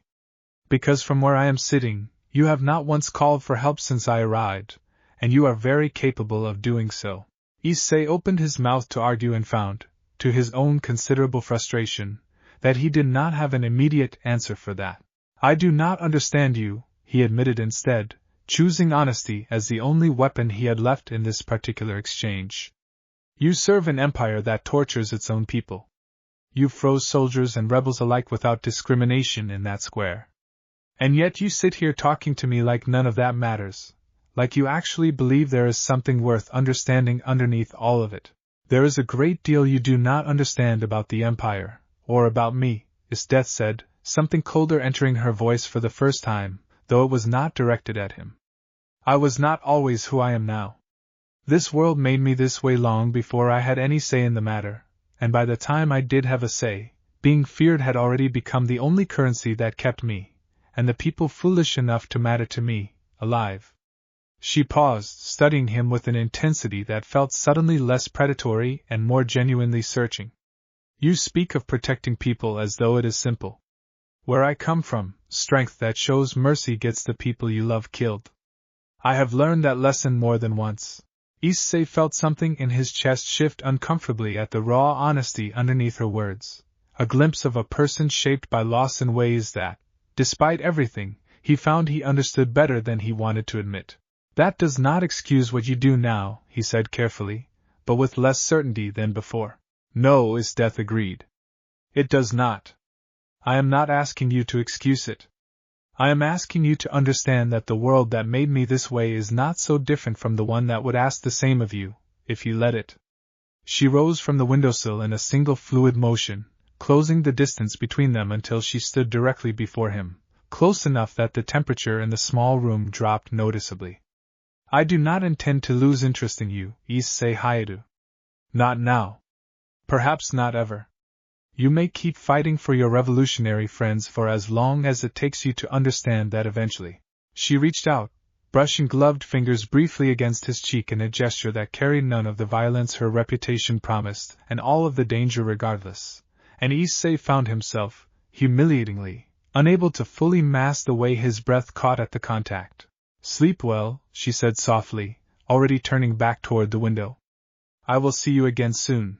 Then she was gone, vanishing into the night with the same effortless ease she had arrived with, and Issei sat alone in the darkness of his room for a long while afterward, his heart still racing, his mind turning over everything she had said with a discomfort that had far less to do with fear than he wanted to admit even to himself.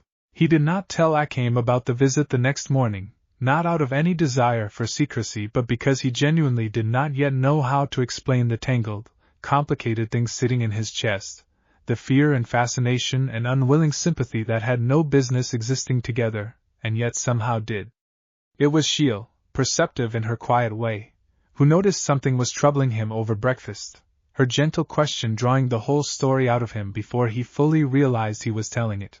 That is a complicated thing to carry, she said once he finished, no judgment in her voice, only the sane, careful thoughtfulness she brought to everything.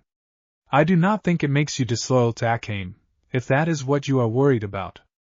Understanding someone is not the same as choosing them instead. But I think you should tell Akame anyway. Secrets, even well-meaning ones, tend to grow heavier the longer you carry them alone. Issei thought of Bullet's advice from days earlier, about not carrying everything by himself, and nodded slowly, grateful again for the quiet wisdom Sheele so often offered without being asked. I will tell her, he said. Tonight. He kept that promise, and though the conversation that followed was difficult, threaded with Akame's carefully controlled worry and Issei's own uncertain honesty about the strange, unwanted understanding he had begun to feel for a woman who represented everything he had sworn to fight against, it ended, eventually, in the same quiet trust that had come to define everything between them. I am not afraid of losing you to her, Akame said finally, once he had told her everything. I am afraid of what it might cost you, if she decides she is done waiting.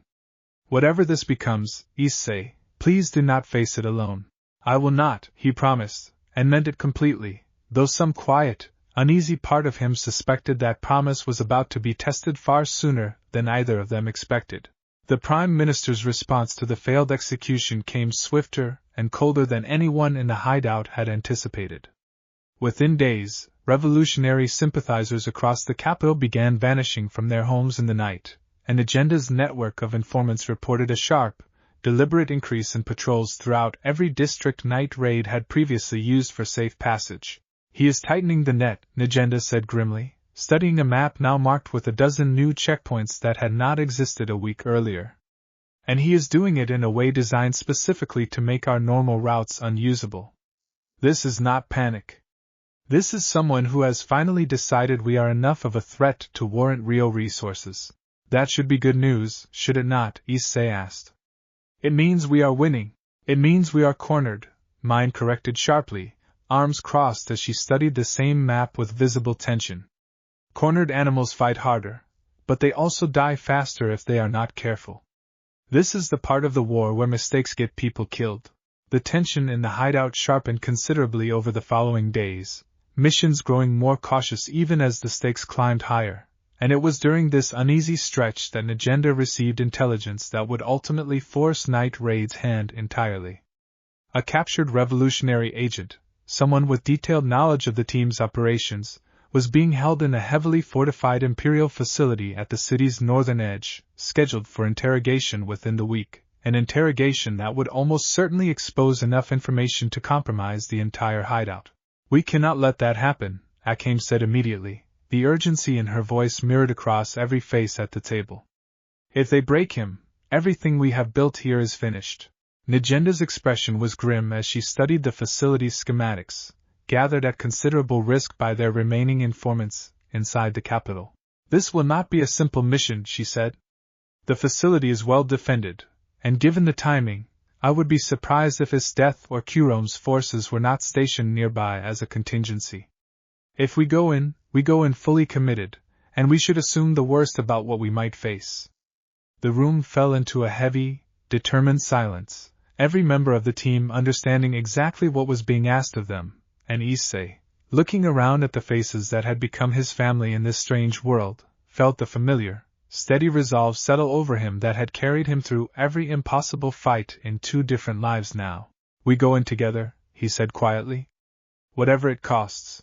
Akame's hand found his beneath the table, and one by one the rest of the team voiced their agreement, the decision settling into place with the quiet, grim certainty of people who understood exactly what they were choosing and chose it anyway. Preparation for the mission consumed the following days entirely, Agenda drilling contingencies with a thoroughness Issei had not seen from her before, every possible outcome mapped and countered as far as their limited intelligence allowed. Lubbock scouted the facility's perimeter personally, returning with confirmation that the northern facility was indeed being watched by a detachment of Esdeath's personal forces, though whether the general herself would be present remained frustratingly uncertain. The night before the mission, Issei found himself unable to sleep, the weight of everything ahead sitting heavy in his chest, and he was not entirely surprised to find Akame similarly awake, sitting alone in the common room with a cup of untouched tea cooling in front of her. "Whatever happens tomorrow," she said quietly as he sat down beside her, "I need you to promise me something." "Anything," he said. "Do not throw yourself recklessly at Esdeath if she is there," Akame said, her voice tight with a fear she rarely allowed herself to show so openly. "I know you feel some strange, complicated pull toward understanding her. I am not asking you to abandon that. I am asking you to remember that you matter to people here who cannot afford to lose you, no matter how interesting she finds you." "I promise," Issei said, meaning it fully, reaching over to take her hand in both of his. "I am not fighting for her approval tomorrow, Akame. I am fighting to bring our people home safely. That is the only thing that matters." Akame studied his face for a long moment in the dim lamplight, searching for something, and whatever she found there seemed to ease at least some of the fear tightening her shoulders. "Good," she said softly, leaning her head against his shoulder. "Then let us both try to sleep, even if only for a few hours. Tomorrow we'll need everything we have."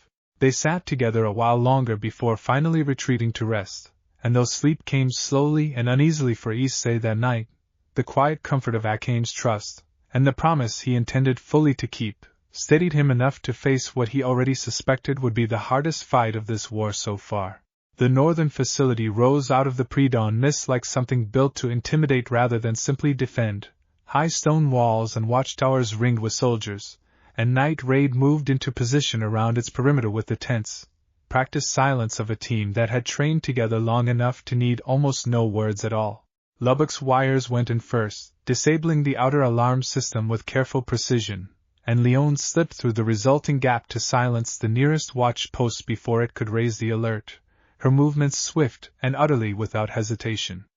Bullet and mine breached the eastern wall as the diversion, drawing the bulk of the facility's guard toward the noise while Akame, Sheele, and Issei moved through the resulting confusion toward the interrogation wing itself, where their captured agent was being held. They found him in a cell deep within the facility's lower level, bruised but alive, and the relief on his face at the sight of Akame's blade cutting through the lock was almost enough to make the mission feel, for one brief, hopeful moment, like it might actually go as smoothly as they had planned. It did not stay that way for long. The alarm finally sounded as they made their way back toward the extraction point, the facility's remaining forces converging from every direction, and it was in the chaos of that retreat, fighting through a narrow corridor with the freed agent held carefully between them, that the temperature around them dropped without warning, ice beginning to crawl up the stone walls in delicate, deadly patterns. Leaving so soon, Esdeath's voice called from somewhere ahead, and a moment later she stepped into view at the corridor's far end, blocking their only path to the extraction point, her expression carrying an edge of genuine displeasure that Issei had not seen from her before. "I am disappointed, Issei Hyoudou. I had hoped tonight might finally be the night you chose differently." "I told you already," Issei said, stepping forward to put himself between Esdeath and the others, gauntlet already blazing. "I am not choosing you. I never was." Esdeath's expression hardened, something colder and more dangerous settling behind her eyes than he had seen in any of their previous encounters. "Then perhaps I have been too patient," she said quietly, and the ice spreading from her fingertips surged forward with a speed and lethality that made it immediately, terrifyingly clear this was not another test. This was her, finally, fighting to win. The corridor became a battlefield of ice and boosted strength, Issei fighting with everything he had simply to buy the seconds Akame and Sheele needed to get the freed agent clear, and it was only when Esdeath's strike finally caught him across the shoulder, cold burning through flesh in a way that made his vision swim, that he understood exactly how far outmatched he truly was without the element of surprise or restraint that had defined every previous encounter. He went down hard, ice spreading rapidly across his chest, and for one terrifying moment genuinely believed the fight was about to end in exactly the way everyone had feared. Then Akame was there. She had doubled back the instant she realized the severity of the strike, blades drawn, placing herself between Issei and Esdeath's finishing blow with a fury Issei had never once seen from her, not even against her own sister. "Touch him again," Akame said, voice low and absolutely lethal, "and I will make you regret every single choice that led you here." Esdeath's eyebrows rose, something almost delighted flickering across her expression despite the danger of the moment, studying Akame with fresh, genuine interest. "How touching," she said. The famous Akame, finally showing some real emotion. "I begin to understand the appeal now." "Get out of my way," Akame snarled, and struck. The exchange that followed was brief but ferocious, Akame fighting with a desperate, focused intensity that actually forced Esdeath to give ground for the first time in the entire encounter, and it was in that narrow window, Issei struggling back to his feet through the fading numbness of the ice, that Sheele's voice cut through the chaos with unexpected authority. "The extraction route is clear," she called. "Now, both of you, now." Akame disengaged the instant the opening presented itself, grabbing Issei's arm and hauling him bodily down the corridor while Sheele covered their retreat, and Esdeath, rather than pursuing immediately, simply stood in the wreckage of the corridor watching them go, an unreadable expression settling over her sharp features. "Run, then," she called after them, voice carrying easily down the corridor. "But know this, Issei Hyoudou. I do not lose interest simply because I have been made to wait longer than I would like. This is not finished between us." They made it to the extraction point with seconds to spare, the rest of the team already fighting a desperate holding action against the facility's remaining forces, and the retreat that followed was as chaotic and bloodied as the one that had followed the square rescue weeks earlier, Every member of the team pushed to their absolute limits before they finally broke free into the safety of the surrounding forest, the freed agent secured. Everyone accounted for. It was only once they were miles clear, the adrenaline finally beginning to fade, that Issei allowed himself to fully process how close the fight had actually come to ending very differently, the lingering ache of Esdeath's strike still throbbing across his shoulder despite Akame's hurried field dressing. "You should not have come back for me," he said quietly, once they had a moment alone. "She could have killed you." Akame's expression was fierce and unyielding as she met his eyes. "I told you once that I did not want to lose someone else who fights the way you do," she said. "I meant it then. I mean it considerably more now. If you think I am ever going to simply let her have you, Issei, you understand me even less than she does." Something in Issei's chest broke open at the raw, fierce honesty in her voice, and he pulled her into a tight embrace, holding on as though the fight had genuinely nearly cost him the chance to. "I am not going anywhere," he said firmly. "Not without you. Not ever."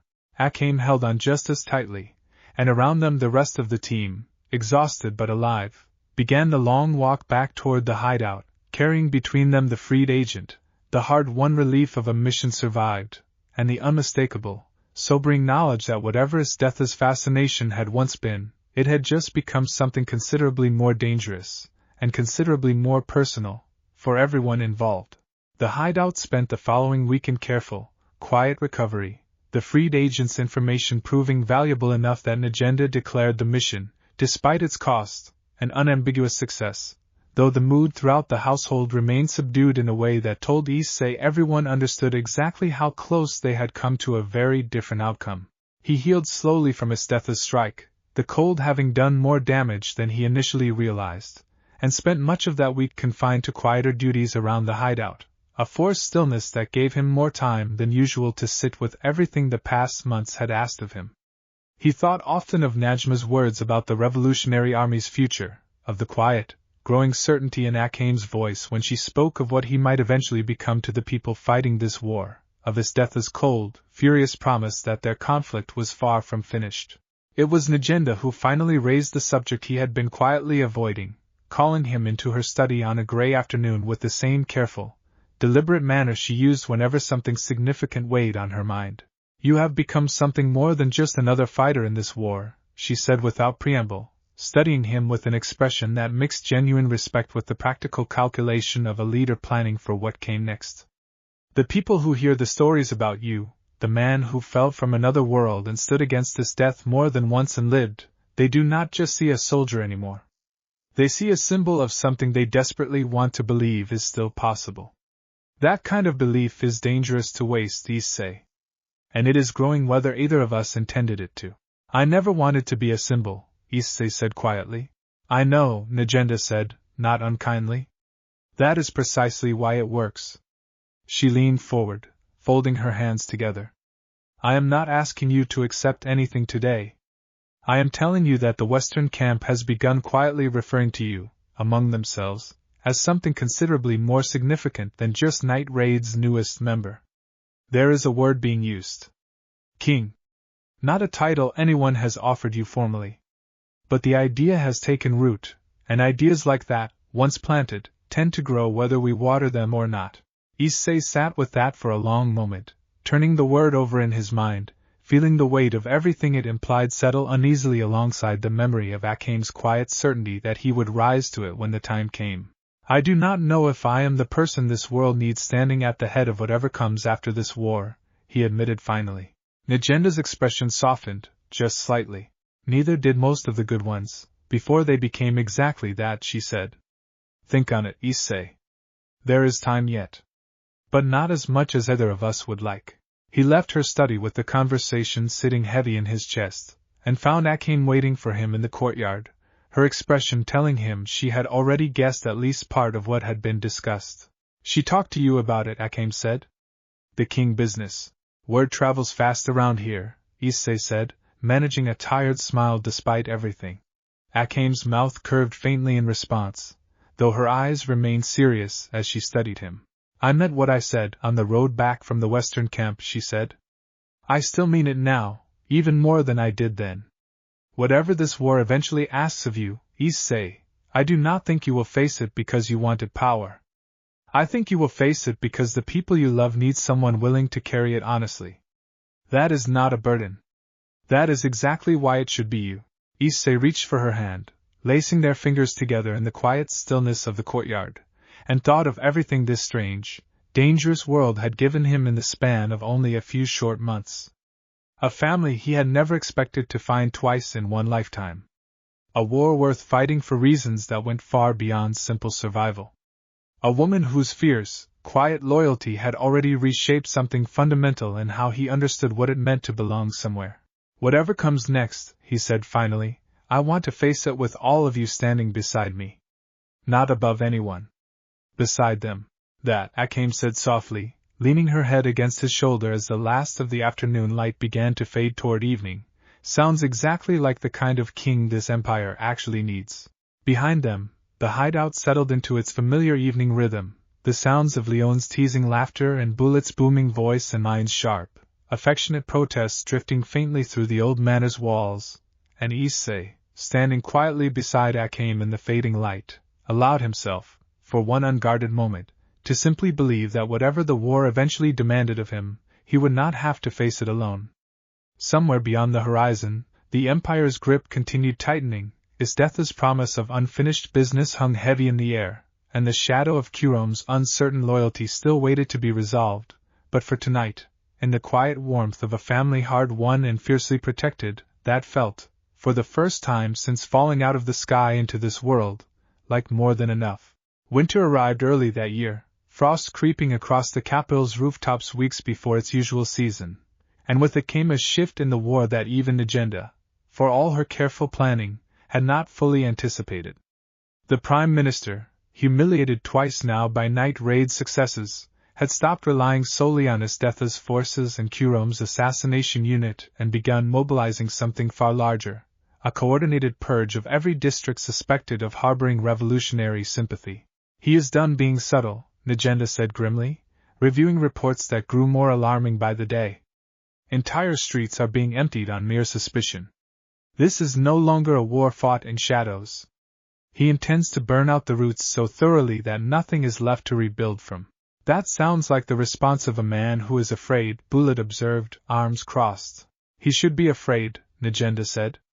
But a frightened man with that much power at his disposal is considerably more dangerous than a confident one.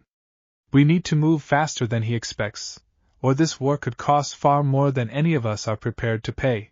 The pressure of that reality settled over the hideout in the weeks that followed, missions growing more frequent and more urgent, the team stretched thinner than Issei had yet seen them. It was during this exhausting stretch that Negenda introduced a new face into their ranks, a young woman with short pink hair and an unsettlingly cheerful demeanor who Issei initially mistook for entirely too soft for the work night raid demanded. This is Chelsea, Negenda said, gesturing to the newcomer. She has been working independently against the Empire for some time.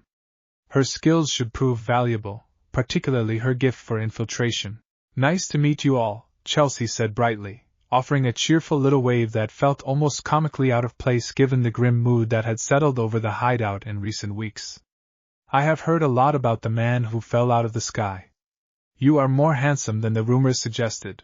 Issei felt his face heat at the blunt observation, and beside him Akame's expression flattened into something pointedly unimpressed, though Leone, predictably, burst into delighted laughter at the exchange. I like her already, Leone announced. Chelsea's cheerful exterior, Issei quickly learned, concealed the ruthless competence that made her one of the most effective operatives the team had, her ability to alter her appearance allowing her to slip into Imperial strongholds that would have been suicide for anyone else to approach directly. She threw herself into training and missions alike with an easy confidence that reminded Issei, in some ways, of Leone's own fearless approach to danger, and within days she had settled into the hideout's rhythm as though she had always belonged there. She also, much to Akame's visible and increasingly amused irritation, developed an immediate and unshakable fascination with Issei's story, peppering him with questions during quiet hours about his old world, his sacred gear, the strange dragon voice that lived within it, questions asked with a genuine curiosity that Issei found himself warming to despite his initial wariness. You are sitting on an interesting kind of power, Chelsea observed one evening, watching him complete a set of training drills in the courtyard with open interest. A weapon that grows stronger the longer you fight.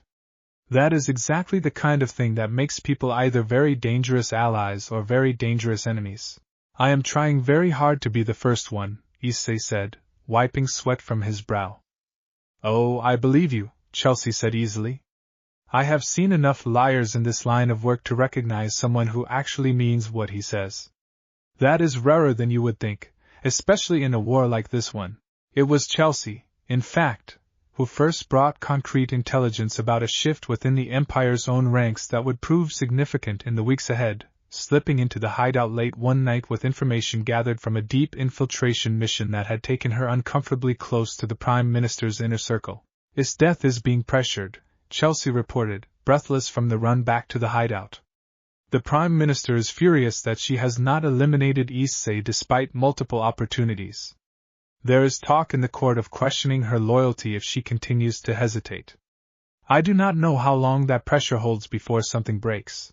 The room fell into a heavy silence at that, and Issei felt an uncomfortable knot tighten in his stomach. The tangled, complicated understanding he had developed for Esdeath over the past months colliding uneasily with the very real danger that pressure represented, both to himself, and, in a way he had not fully considered until now, to her.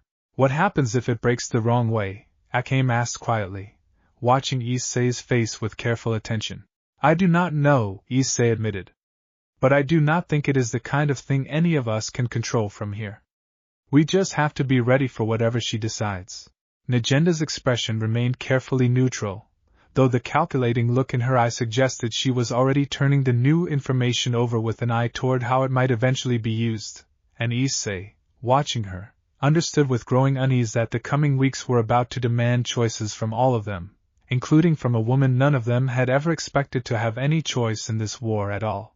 Chelsea's arrival brought with it a fresh energy to the hideout that Issei found himself grateful for even amid the mounting pressure of the war, her easy humor cutting through the household's growing tension in a way that reminded him, more than once, of Leone's own gift for keeping morale alive during difficult stretches.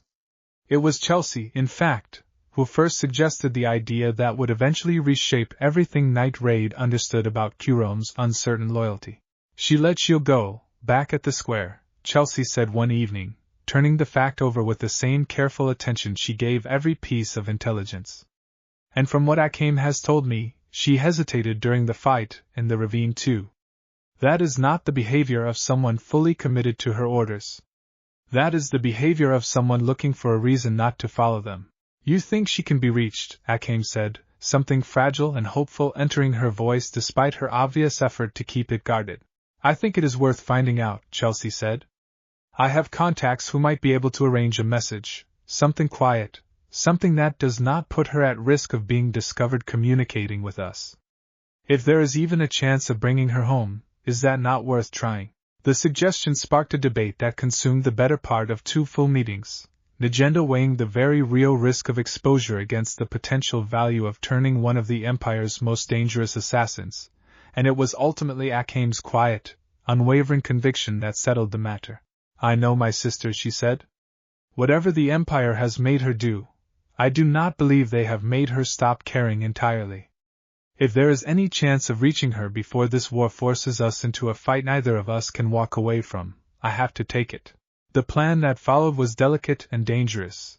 Chelsea slipping a carefully coded message into a supply chain Kurome's unit was known to intercept, and for nearly 2 agonizing weeks the hideout heard nothing back at all, the silence stretching Akame's nerves thinner with every passing day. The response came finally in the dead of night, delivered by an unlikely and entirely unexpected messenger, one of Kurome's own animated creatures slipping through the hideout's outer defenses with a small, carefully wrapped note clutched in its teeth, addressed simply to my sister. Akame's hands shook as she unfolded it, and Issei, watching her read, saw something break open in her expression that he had not seen since the night of the ravine. She wants to meet, Akame said, voice barely above a whisper. Alone. She says she does not know if she can trust this, but she wants to try. That is a trap waiting to happen, Mine said immediately, though her voice carried more worry than suspicion. It might be, Najenda agreed carefully. It might also be exactly the opportunity we have been hoping for. Akame, this has to be your choice. Nobody here will think less of you either way. I have to go, Akame said without hesitation. Whatever the risk. I owe her that much. You are not going alone, Issei said immediately, and when Akame turned to argue he simply shook his head, unmovable. I am not asking permission, Akame. I am telling you I will be there, whether visible or not. If this is a trap, I am not letting you walk into it by yourself. If it is not, then I want to be there for you regardless. Akame studied him for a long moment, something fiercely grateful softening the tension in her face, and finally nodded, accepting the compromise without further argument. The meeting was arranged for 3 nights later, at a quiet, abandoned shrine at the edge of the forest that marked the boundary between revolutionary and imperial territory, and Issei kept careful distance as promised, hidden among the trees close enough to intervene but far enough to give the sisters the privacy this fragile, dangerous reunion demanded. Kurome arrived exactly on time, alone, her Naginata absent for the first time Issei had seen her without it, and the 2 sisters stood facing each other across the shrine's weathered stone steps in a silence heavy with years of unspoken grief. You came, Kurome said finally, voice smaller and more uncertain than Issei had ever heard it. I told you I would, Akame said. I meant it. Kurome's composure cracked at that, something young and desperately lonely breaking through the flat, distant mask she had worn in every previous encounter, and when she finally spoke again her voice trembled with an honesty that made Issei's chest ache watching from his hidden vantage point. I do not know how to leave, she admitted. Everyone I have ever known is bound to the Empire in some way. If I run, they will hunt me, and everyone I have ever cared about will pay for it. I am not brave like you were. I do not know how to walk away from everything and survive it. You do not have to do it alone, Akame said, closing the distance between them and reaching out carefully, giving her sister every chance to pull away. I have people now, Kurome. People who would help you the same way they helped me. You would not be walking into nothing. You would be walking into a family. Kurome stared at her for a long, trembling moment, and then, for the first time since the war had torn them apart, she let herself lean into her sister's embrace, the flat, careful mask finally shattering entirely as years of buried grief spilled out into the quiet dark of the abandoned shrine. I am not ready, she whispered eventually, once the worst of it had passed.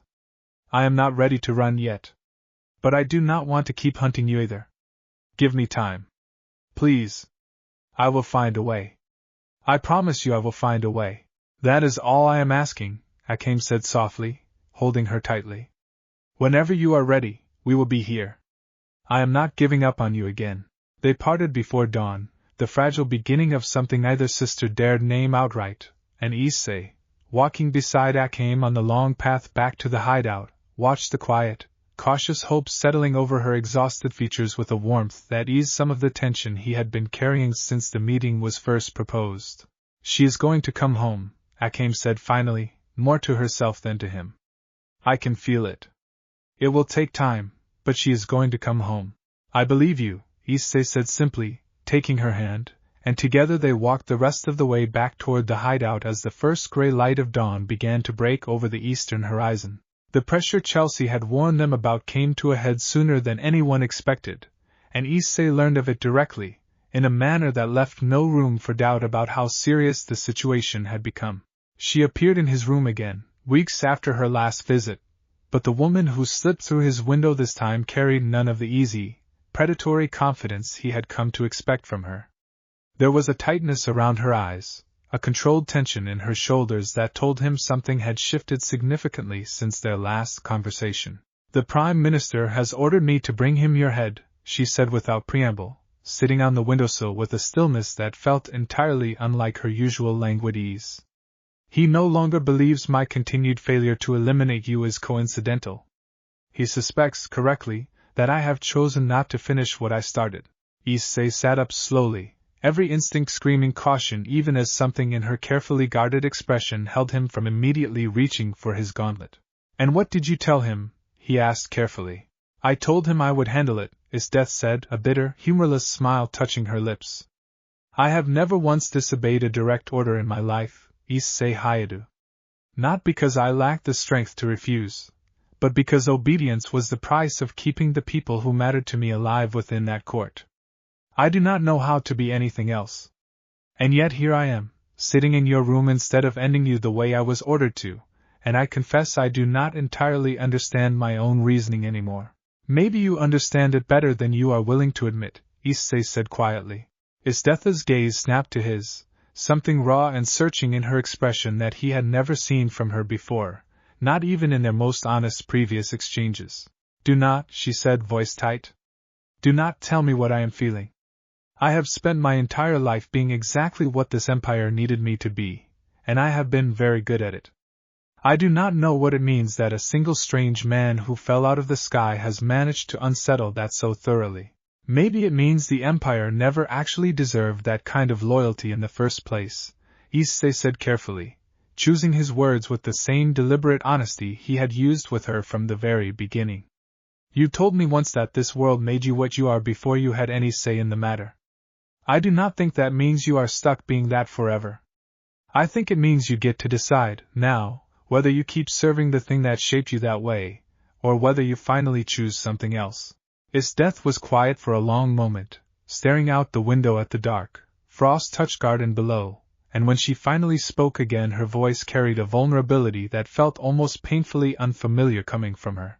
If I defy him, she said, my soldiers, the people under my command who have served me loyally for years, they will be considered traitors alongside me.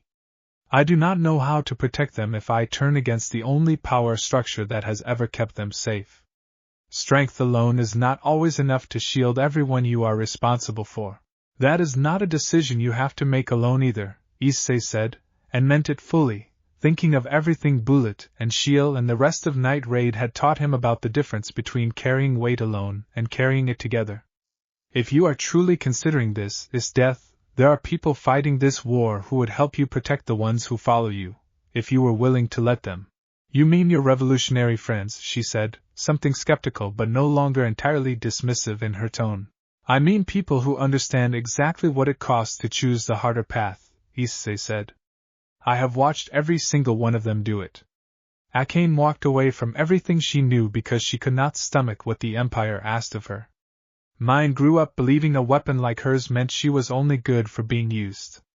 Sheele carries more gentleness than anyone I have ever met and still chooses to fight anyway. None of them had it easy. None of them regret it either. Esdeath studied him for a long, silent moment, something shifting behind her frost-blue eyes that Issei could not entirely name, equal parts fear and fragile, unfamiliar hope. I am not ready to make that choice tonight, she said finally. But I find, for the first time in longer than I care to admit, that I am no longer entirely certain the choice I have always assumed I would make is the right one. That is more than I expected, honestly, Issei admitted. Esdeath's mouth curved into something that was not quite her usual sharp, predatory smile, softer somehow, more uncertain. Do not grow too confident, Issei Hyoudou, she said, rising from the windowsill. I have not decided anything yet. I am simply admitting, to you and to myself, that the certainty I have relied on my entire life has begun to crack. That is dangerous, for a woman in my position. I do not know yet what it will cost me to let it. She paused at the window, looking back at him with an expression that carried none of her usual careful armor. Thank you, she said quietly, an admission that seemed to cost her considerably more than the words themselves suggested. For speaking to me as though I were still capable of choosing something better. Not many people have bothered, in a very long time. Then she was gone, vanishing into the frost-touched night, and Issei sat awake for a long while afterward, the weight of the conversation settling heavy and complicated in his chest, uncertain whether he had just witnessed the beginning of something that might change the entire course of this war, or simply planted a seed that the Empire's cruelty would eventually crush before it had the chance to grow at all. The opportunity to test Esdeath's fragile, unspoken shift arrived sooner than anyone expected, and in a manner nobody had planned for at all. Reports began filtering in from villages along the northern trade road describing a danger beast unlike anything the region had seen in living memory, a creature the size of a small hill that had emerged from the deep forest and begun leveling everything in its path, Imperial patrol and revolutionary sympathizer alike falling before it with equal indifference. Negenda, faced with a threat too large for Night Raid to handle safely alone, made the difficult decision to coordinate with the nearest Imperial garrison for a temporary, unofficial truce, a decision that became considerably more complicated when word came back that the garrison's response would be led personally by General Esdeath. This could go very badly, Mine said, arms crossed as the team prepared to move out.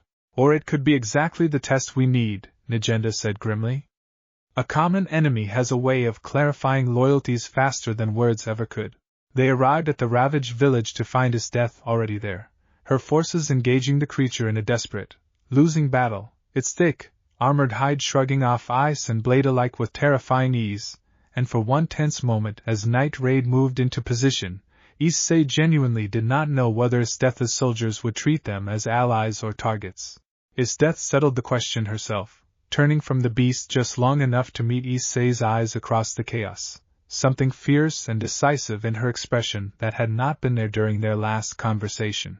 I do not have time to decide what you are to me today, she called across the battlefield. But I am not losing this village to prove a point about pride. Fight with me, Issei Hyoudou, or fight beside me, whichever word makes this easier for your conscience. Issei did not need to be asked twice. The battle that followed was unlike anything he had fought in this world so far, Imperial soldiers and Night Raid operatives moving in uneasy but genuine coordination against a threat too massive for either force to handle alone. Esdeath's ice and Issei's boosted strength combining in a devastating series of coordinated strikes that finally, after nearly an hour of brutal, exhausting combat, brought the creature down in a final, earth-shaking collapse. The silence that followed was heavy with exhaustion and disbelief, soldiers from both sides staring at each other across the wreckage with the wary uncertainty of people who had just fought alongside enemies and were not entirely sure what that meant going forward, and it was Esdeath, striding through the settling dust toward Issei with blood and frost still clinging to her uniform, who finally broke the tension. Well fought, she said, extending a hand toward him with an expression that mixed genuine respect with something more searching underneath it. Issei clasped it firmly, and for a long moment neither of them let go, the simple gesture carrying weight far beyond the battle they had just survived together. This does not mean I have decided anything, Esdeath said quietly, low enough that only he could hear. But I find I do not regret this choice, and that is more than I expected to feel today. That is a start, Issei said. It is, she agreed, something almost soft flickering behind her frost-blue eyes before the familiar, guarded composure settled back into place. Around them, the freed villagers began emerging cautiously from wherever they had sheltered during the battle, disbelief and relief mixing on every face as they took in the sight of Imperial soldiers and revolutionary fighters standing shoulder to shoulder in the wreckage of what had nearly become their grave, and Issei, watching that fragile, unlikely alliance settle over the battlefield, allowed himself to hope, for the first time, that the war ahead might not have to end in the total, bloody victory everyone had always assumed was the only possible outcome. Negenda approached Esdeath directly once the immediate aftermath had settled, the two women regarding each other with the careful, measured respect of commanders who understood exactly how dangerous today's cooperation could become for both of them if word reached the wrong ears. This does not need to be reported as anything more than a temporary tactical necessity, Negenda said carefully. No, Esdeath agreed. It does not. But I find myself, General, considerably less certain than I once was about which side of this war actually deserves my loyalty. That uncertainty is not something I intend to simply forget once I return to the capital. Negenda's expression remained carefully neutral, though Issei, standing close enough to catch the subtle shift in her posture, recognized the calculating attention of a leader who had just watched a door that had seemed permanently closed crack open, however slightly. When you are ready to walk through it, Negenda said quietly, know that it will not be as simple as switching sides. But it will not be impossible either. Esdeath studied her for a long moment, then nodded once, a small, deliberate acknowledgement, before turning to gather her own forces for the return march to the capital, though not before her gaze found Issei one final time, something unspoken and considerably warmer than her usual predatory interest passing between them. I will see you again soon, she said, and this time the words carried none of the threat they once had, only a quiet, fragile promise that Issei found himself, despite everything, genuinely looking forward to. The unofficial truce at the ravaged village did not stay secret for long. Within days, word reached the capital of Esdeath's forces fighting alongside revolutionary operatives against the danger beast, and though the official report framed it as an unavoidable tactical necessity, the Prime Minister's response made it clear he saw the incident for exactly the crack in loyalty it actually represented. He has ordered a full mobilization against known revolutionary strongholds throughout the capital's outer districts, Chelsea reported grimly, having risked considerable exposure to gather the intelligence firsthand. He believes, correctly, that night raid is somewhere within striking distance of the capital, and he intends to smoke us out through sheer overwhelming force rather than risk another quiet failure. That means he suspects this location, Negenda said, studying the map with a grimness Issei had not seen from her before. We need to prepare for the possibility that our position here is no longer secure. The preparations that followed consumed the hideout entirely, Lubbock rigging every approach with wire traps and early warning systems, Negenda drilling evacuation contingencies with a thoroughness that left no detail unconsidered, and it was during this tense, exhausting stretch that the attack finally came, not in the dead of night as everyone had expected, but in the gray light of a cold morning. Imperial forces converging on the hideout's location with a speed and coordination that made it immediately clear their position had indeed been compromised. Positions, Negenda's voice rang out through the manor, sharp and commanding. This is not a drill. Everyone to their assigned points, now.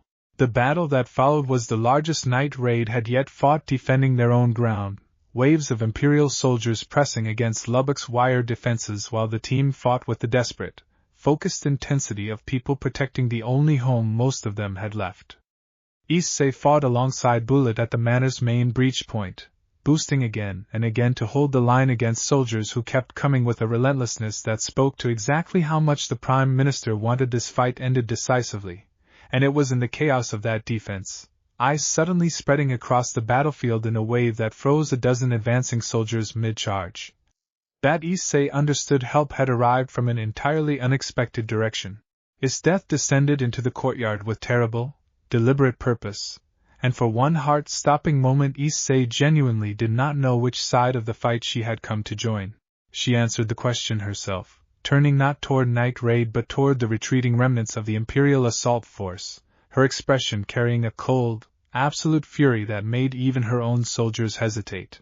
This attack was never sanctioned through proper channels, she announced, voice carrying easily across the battlefield. I am relieving this unit of its orders, effective immediately. Any soldier who continues this assault will be considered in violation of my direct command. The Imperial forces, faced with the impossible choice between the Prime Minister's orders and the terrifying authority of the Empire's strongest general standing directly in their path, chose, almost universally, to retreat, and within minutes the battlefield that had moments earlier threatened to overrun the hideout entirely fell into a stunned, uneasy quiet. Esdeath turned to face night raid directly once the last of the retreating soldiers vanished into the tree line, her expression unreadable as she took in the exhausted, battle-worn team standing amid the wreckage of their own defense. I have made my choice, she said simply, meeting Issei's eyes across the courtyard. I do not know yet what it costs me. But I find I would rather stand here, having made it, than continue serving a court that would burn an entire district to the ground simply to silence one man it could not bring itself to kill honestly. Negenda stepped forward carefully, studying the woman who had, in the span of a single battle, gone from the Empire's most feared weapon to something considerably more complicated. You understand there is no going back from this, Negenda said. I am aware, Esdeath said. I have spent my entire life being feared for my strength. I find I would rather, for once, be trusted for it instead. The hideout's mood in the hours that followed was a strange, uneasy mixture of relief and disbelief, the team processing both the trauma of the assault and the enormous, unprecedented shift Esdeath's defection represented, and it was Akame, of everyone, who finally approached her directly, the two women regarding each other with the careful, wary respect of former adversaries uncertain how to navigate whatever came next. I do not forgive easily, Akame said bluntly. You have hurt people I care about. You nearly killed the man I love more than once. I am aware of that as well, Esdeath said, meeting her gaze without flinching. I am not asking for forgiveness, Akame. I am asking for the chance to prove, through action rather than words, that the choice I have made today is genuine. That is all I have to offer. Akame studied her for a long, silent moment, then extended her hand, a small, deliberate gesture that carried enormous weight given everything between them. Then prove it, she said. Starting now. Esdeath clasped her hand firmly, something like genuine gratitude flickering behind her frost-blue eyes, and around them the rest of night rayed, exhausted but alive, began the long, uncertain work of folding an impossible new ally into the fragile, hard-won family they had built together, the war ahead having just become, in a single dramatic morning, considerably more complicated and considerably more hopeful than any of them had dared to imagine only a day before. Esdeath's presence at the hideout in the days that followed was, by any measure, an adjustment for everyone involved, her towering reputation and formidable strength sitting uneasily alongside the found family dynamic the rest of the team had spent months building together. Leone, predictably, was the first to warm to her, approaching the general with the same fearless, teasing familiarity she offered everyone, and it was through Leone's stubborn insistence on treating her as simply another member of the household that the rest of the team gradually began to follow suit. You know, Leone said one afternoon, dropping onto the couch beside Esdeath with characteristic ease, for the scariest woman in the Empire, you are surprisingly awkward at small talk. I have not required small talk in a very long time, Esdeath admitted, something almost bemused in her tone. My conversations have generally involved considerably higher stakes than this. Well, get used to it, Leone said cheerfully. Family dinners around here are basically just an excuse to give each other a hard time. You will catch on. It was Sheele, gentle and perceptive as always, who first noticed the particular way Esdeath's guarded composure softened whenever Issei was nearby, an observation she shared with characteristic quiet honesty during one of their evening conversations. She looks at you the way someone looks at the first warm thing they have touched in a very long time, Sheele said thoughtfully, watching Esdeath train alone in the courtyard from the kitchen window. I do not think that is something she knows how to name yet. But I think you should be gentle with her, whatever this becomes. She has spent her whole life being feared. That does not simply disappear because she has decided to try something different. Issei considered that observation carefully over the following days, and found himself, more than once, seeking out quiet moments alone with Esdeath simply to see how she was adjusting to a life built around trust rather than fear, conversations that gradually shed the careful, guarded distance that had defined every previous exchange between them. I do not know how to do this, Esdeath admitted one evening, the two of them sitting together on the same rooftop where Issei had spent so many quiet nights with Akame, the frost-touched stars stretching clear and bright overhead. I know how to command.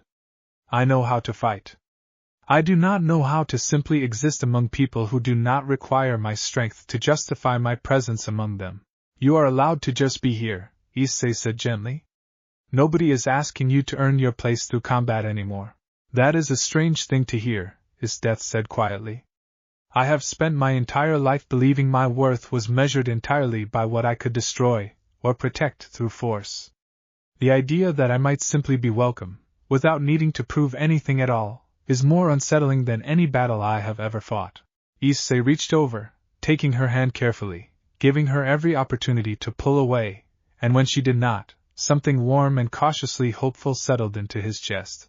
You do not have to figure it all out tonight, he said. You just have to keep choosing to try. That is enough for now.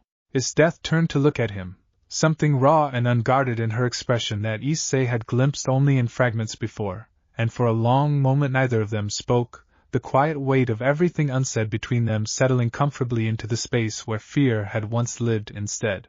I do not know what this is becoming, between us, she admitted finally. I know that I have never once, in my entire life, allowed myself to be as unguarded with anyone as I have been with you. That frightens me considerably more than any battle ever has. It frightens me a little too, Issei said honestly. But I think that is probably a good sign, not a bad one. The things worth having usually are a little frightening at first. Esdeath's mouth curved into something soft and genuine, entirely unlike the sharp, predatory smile she had once offered him, and when she leaned her head against his shoulder, settling into the quiet warmth of the moment with a vulnerability that would have seemed impossible only months earlier, Issei felt the last of his old wariness toward her finally, fully dissolve. Akame found them like that later that night, and though a flicker of old tension passed across her expression at the sight, she said nothing critical, simply settling onto Issei's other side with quiet, deliberate acceptance, her hand finding his free one without hesitation. "We are going to need to figure out what this looks like," she said eventually, not unkindly, studying Esdeath with careful, considering eyes. "All of it. Whatever it is becoming. We will figure it out together," Issei said, squeezing both their hands gently. "The way we figure out everything else."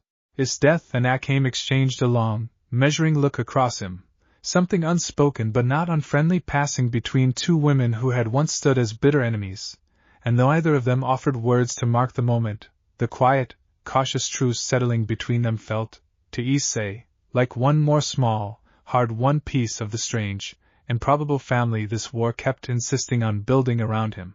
Esdeath's defection sent shockwaves through the Revolutionary Army's leadership that reached far beyond the hideout's walls, and within weeks Najenda was summoned once again to the western camp, this time bringing the entire team, Esdeath included, to meet with General Najma and the assembled council overseeing the war's broader strategy.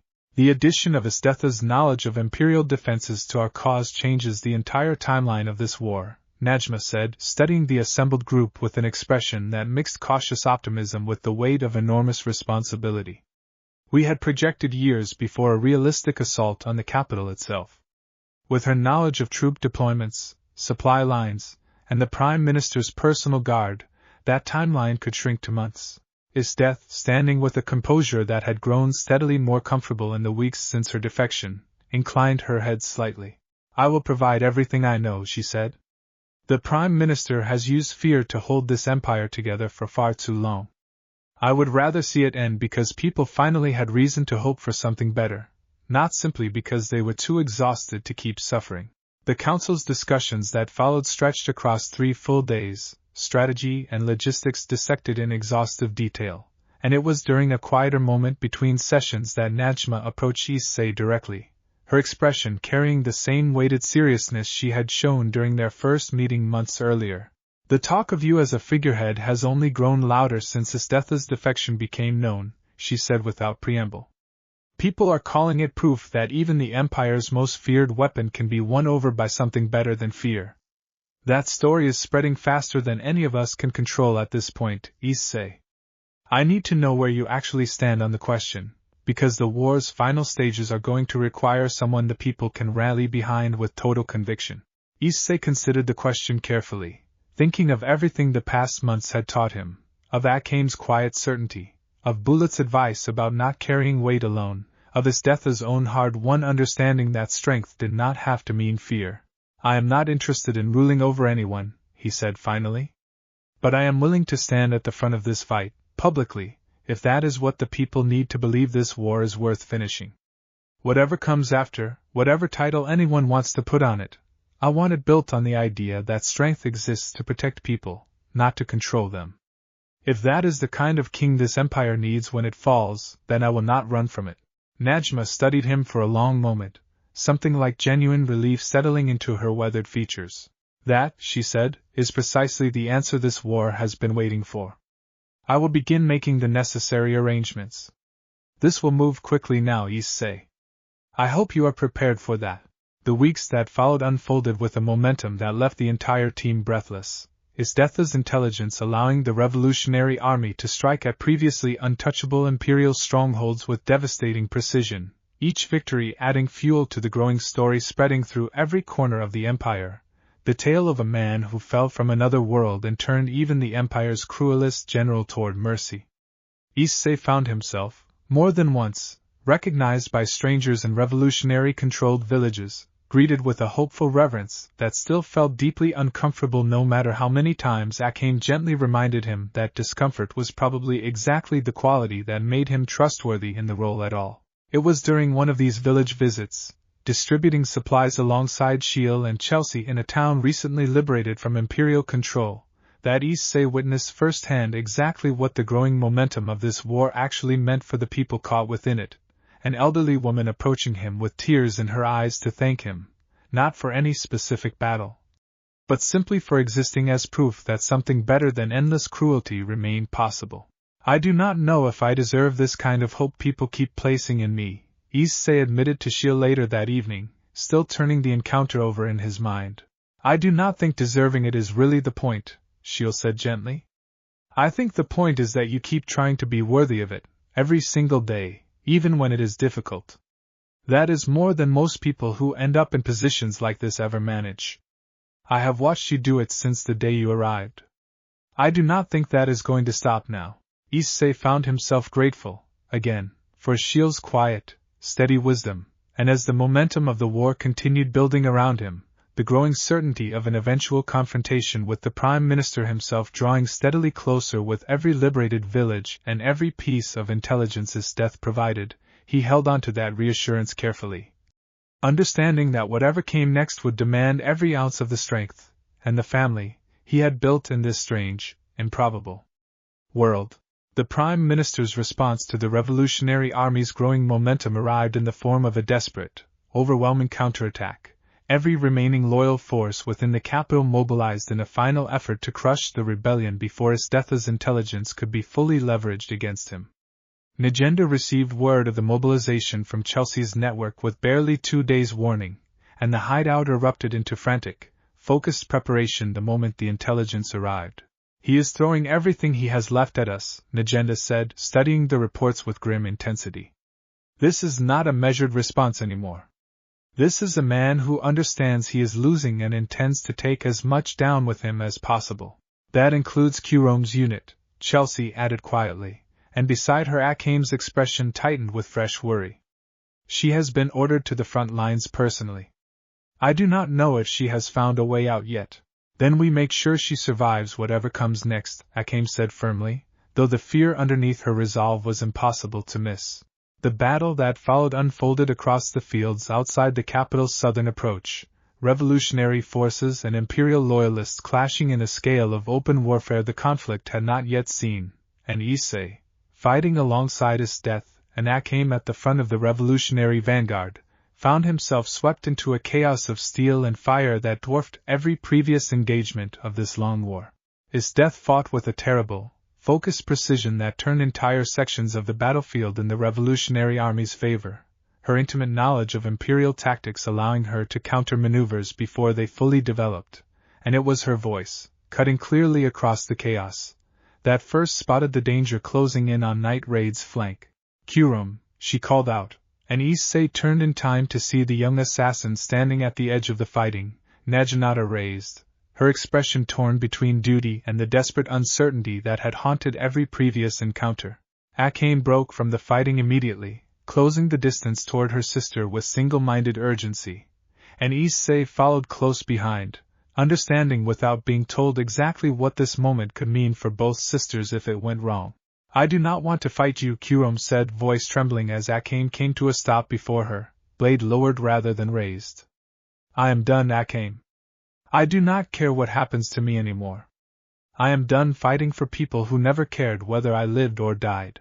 "Then stop," Akame said gently, closing the last of the distance between them, and this time when she reached for her sister there was no hesitation at all, only fierce, desperate relief as Kurome finally, fully collapsed into her embrace, the Naginata falling forgotten to the churned earth beneath them.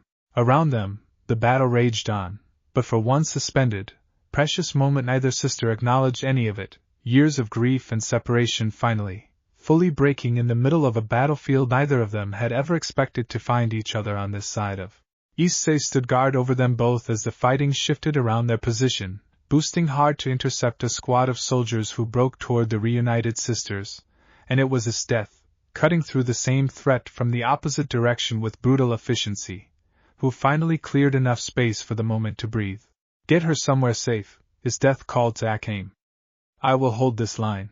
Akame did not need to be told twice, pulling Kurome toward the rear lines with fierce, protective urgency, and Issei, watching them go, felt something in his chest ease for the first time since the battle had begun, one enormous, aching wound in this long war finally, fully beginning to close. The battle itself raged on for hours more, the tide shifting decisively in the Revolutionary Army's favor as Esdeath's intelligence and night raids coordinated strikes ground down what remained of the Prime Minister's mobilized forces, and by the time the fighting finally ended, the southern fields littered with the wreckage of a battle that would be remembered as the turning point of the entire war. The surviving Imperial forces broke and scattered, retreating toward whatever remained of the capital's crumbling defenses. Issei found Akame afterward, sitting beside Jerome in a quiet medical tent at the rear of the battlefield, the younger sister's hands still trembling with the aftershock of everything the day had demanded of her, and when Akame looked up at him, exhaustion and fierce, disbelieving joy warring across her features, he understood that whatever came next in this war, they had already won something that mattered more than any single battle ever could. "She is home," Akame said quietly, and Issei crossed the tent to kneel beside them both, resting a steady hand on Jerome's shoulder in silent, wordless welcome. "Welcome home," he said simply, and Jerome, still trembling, still overwhelmed, managed a small, fragile smile that felt, in the exhausted quiet of that medical tent, like one of the truest victories this entire long war had yet produced. The days following the southern battle brought a period of careful, hard-won recovery to the Revolutionary Army's forces, the western camp swelling with new volunteers inspired by news of the victory and Jerome's dramatic return to her sister's side, and Issei found himself, for the first time in months, granted a genuine stretch of relative peace to simply exist among the people who had become his entire world in this strange, improbable life. Jerome's integration into the household was cautious at first, the young woman clearly unused to the easy warmth that defined Night Raid's daily rhythm, but it was mine, surprisingly, who first broke through her careful reserve, recognizing in Jerome's guarded sharpness something uncomfortably familiar from her own early days with the team. "You do not have to prove anything here," Mine told her bluntly one afternoon, catching Jerome hovering uncertainly at the edge of a shared meal rather than joining the table properly. "Believe me, I understand the instinct. Took me a long time to unlearn it too. Just sit down. Nobody is grading you on how useful you managed to be today." Jerome's answering smile was small and uncertain, but genuine, and over the following days Issei watched with quiet satisfaction as she slowly, cautiously began allowing herself to simply belong, drawn gradually into Leone's teasing warmth and Sheele's gentle patience in ways that mirrored, almost exactly, the path Issei himself had walked in his first months in this world. It was during this period of careful healing that mine, of all people, sought Issei out directly one evening, finding him alone in the courtyard during a rare quiet hour and settling beside him with none of her usual guarded sharpness. "I wanted to say something," she said, staring straight ahead rather than meeting his eyes, a faint color rising in her cheeks that had nothing to do with the evening chill. "I have been thinking about it for a while, and I do not know a graceful way to say it, so I am just going to say it plainly. You make it easier to believe that being needed does not have to mean being used. I did not think anyone outside this team would ever make me feel that way, and somehow you have managed it without even trying very hard." Issei turned to look at her, something warm and careful blooming in his chest at the raw honesty in her voice. "That means more to me than you probably realize," he said gently. Mine finally met his eyes, something vulnerable and searching in her expression that she rarely allowed anyone to see. "I do not know what I am asking for, exactly," she admitted. "I just know that whatever this family is becoming, with Akame and now apparently Esdeath of all people, I do not want to be standing outside it wondering if there was room for me too." She paused, gathering her courage visibly. "Is there?" "There is always room for you," Issei said firmly, reaching over to take her hand, giving her every chance to pull away the way he had once done for Esdeath, the way he still did for everyone whose trust mattered enough to him to move carefully. "You have been part of this family since the day you decided I was not going to slow you down anymore. That has not changed. It is not going to." Mine's breath caught, and when she leaned into him, resting her head against his shoulder with a vulnerability that felt entirely earned after everything the two of them had survived together, Issei held her steady, understanding with quiet certainty that whatever strange, improbable shape this found family continued taking, it was built on exactly the kind of honest, Hard-won trust that made it worth protecting with everything he had. Akame, finding them together later that evening, offered nothing more than a small, knowing smile, settling onto the courtyard bench nearby with the same easy acceptance she had extended to Esdeath weeks earlier, and Issei, watching the careful, growing constellation of trust and affection that had assembled itself around him without his ever fully intending it, allowed himself, for one quiet evening, to simply be grateful for every improbable person this strange world had given him reason to love. "We should talk, eventually, about what all of this actually means," Akame said later, once mine had retreated inside for the evening, her tone thoughtful rather than jealous. "Not tonight. But eventually." "I know," Issei said. "Whatever it means, I want you to know none of it changes what I feel for you. That was true the first time I said it, and it has only gotten more true since." Akame's expression softened, and she leaned against him in the quiet dark, the two of them watching the stars slowly emerge overhead as the hideout settled into its familiar evening rhythm behind them, the war's next demands waiting patiently somewhere beyond the horizon, but not, for this one precious evening, close enough to steal the fragile, hard-won piece of a family finally, fully whole. The final push toward the capital began 3 weeks later. The Revolutionary Army's combined forces, swollen with new volunteers and emboldened by Esdeath's continued intelligence, converging on the Empire's last true stronghold in a campaign that Najma declared, grimly, would likely determine the entire war's outcome within the month. "The Prime Minister will not surrender the capital easily," Esdeath warned during the final strategy session before the march began, studying the city's defenses spread across the war table with the intimate familiarity of someone who had once commanded a significant portion of them herself. "He has the Emperor himself as a hostage to public loyalty, a child too young to understand the corruption being carried out in his name, and he will not hesitate to use that fact as a shield for as long as it serves him." "Then we free the Emperor the moment the opportunity presents itself," Najenda said firmly. "This war was never about destroying the throne itself. It is about tearing down the corruption that has hidden behind it for far too long." The march on the capital unfolded over the following days with a grim, determined momentum, revolutionary forces securing the outer districts one by one as Imperial loyalists, faced with the overwhelming weight of Esdeath's defection and the army's growing numbers, increasingly chose surrender over a fight they no longer believed they could win. Issei found himself, throughout the advance, positioned deliberately at the front of the most visible engagements, Najma's earlier warning about the growing mythology surrounding him proving entirely accurate as villages and districts alike greeted the revolutionary advance with a hope that centered, more and more explicitly, on his presence at its head. The siege of the capital itself began at dawn on a gray, bitterly cold morning, revolutionary forces breaching the outer walls in a coordinated assault that Esdeath's intelligence had rendered almost surgical in its precision, and Issei fought at the vanguard alongside Akame, Bullet, and the rest of Night Raid, boosting again and again through wave after wave of the Prime Minister's increasingly desperate final defense. It was deep within the palace grounds, fighting through the last significant pocket of loyalist resistance, that Issei finally caught sight of the Prime Minister himself, a soft, cruel-faced man surrounded by his personal guard, retreating steadily deeper into the palace's inner sanctum even as his forces collapsed around him. "There is no version of this that ends with you keeping power," Issei called across the chaos, cutting down the last of the guard's outer line with a boosted strike that sent the remaining soldiers scattering.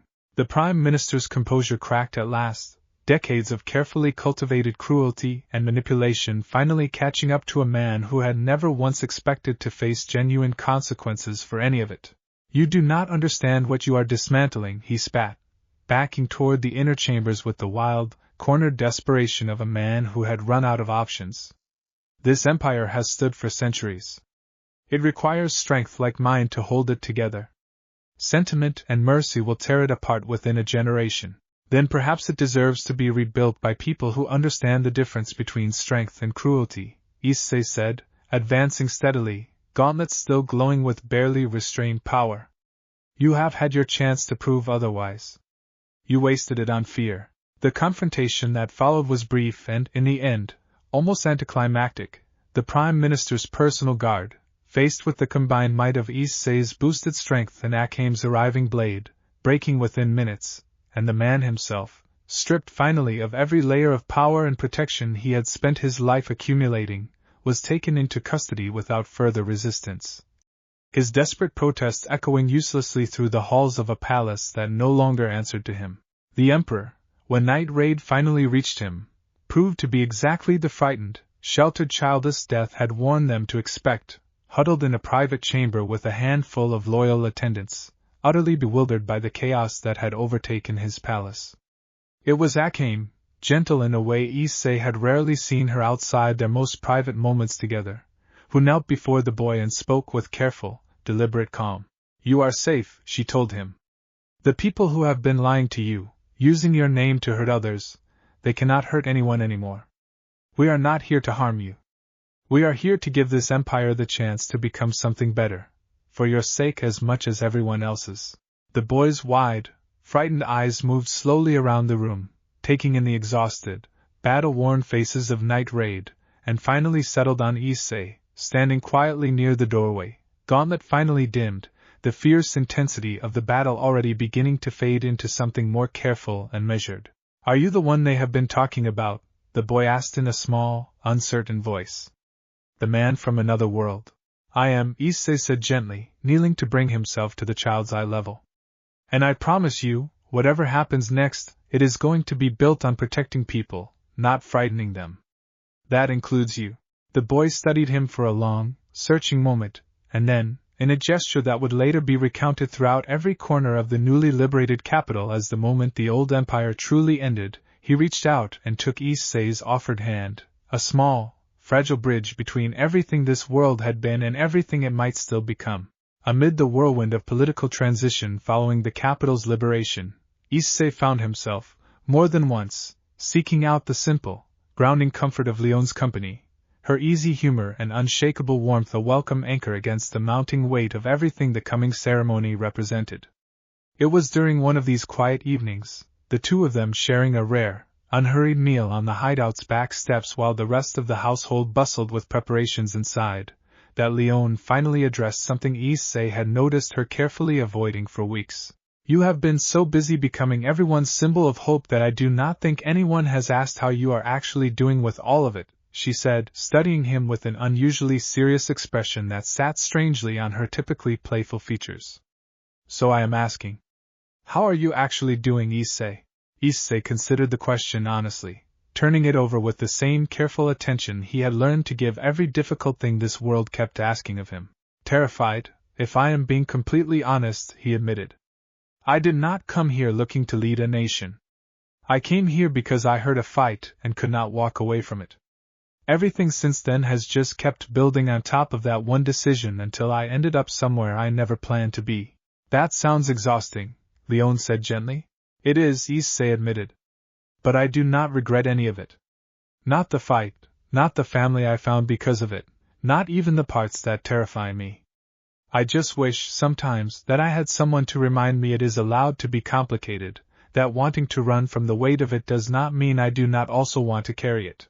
Leone was quiet for a moment, studying him with an expression that had lost all of its usual teasing edge, replaced instead by something warm and searching and unexpectedly vulnerable. "I can be that person, if you want me to be," she said finally. "I know I am not always the serious one around here. Sheele has the quiet wisdom, Akame has the steady loyalty, mine has that fierce honesty she pretends is just sharpness. I am usually just the one who makes everyone laugh when things get too heavy. But I notice things too, Issei. I have noticed you, this whole time, carrying more than anyone realizes because you are too stubborn to ask for help carrying it. I would like that," Issei said honestly, something warm and grateful blooming in his chest at her unexpected sincerity. "I would like that a lot, actually." Leone's answering smile was soft in a way Issei had rarely seen from her, stripped of its usual teasing bravado, and she shifted closer on the step, resting her head against his shoulder with a comfortable, easy familiarity that had been building quietly between them since the very first night she caught him holding hands with Akame in the lamplight. "For what it is worth," she said quietly, "I think you are going to be exactly the kind of leader this empire actually needs. Not because you are the strongest fighter any of us have ever seen, though you definitely are that too. Because you are the only person I have ever met who gets handed enormous power, and immediately starts worrying about whether he deserves it instead of what he can do with it. That worry is exactly why you do. That means more than you probably realize, Issei said softly. I know exactly how much it means, Leone said, a hint of her usual playful confidence returning to her voice. That is why I said it. She tilted her head to look up at him, something fond and unguarded in her golden eyes. I meant what I said back when you first arrived, by the way.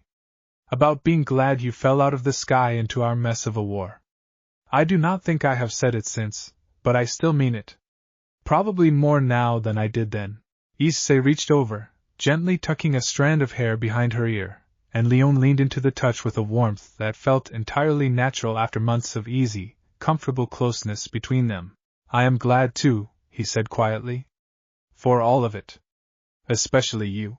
They sat together a long while as the evening settled fully into night, the sounds of the household's preparations drifting faintly through the walls behind them, and when Leone finally tilted her face up toward his, the kiss that followed was soft and unhurried, carrying none of her usual playful energy, only the quiet, genuine warmth of something that had been building steadily, patiently, for months without either of them rushing to name it before it was ready.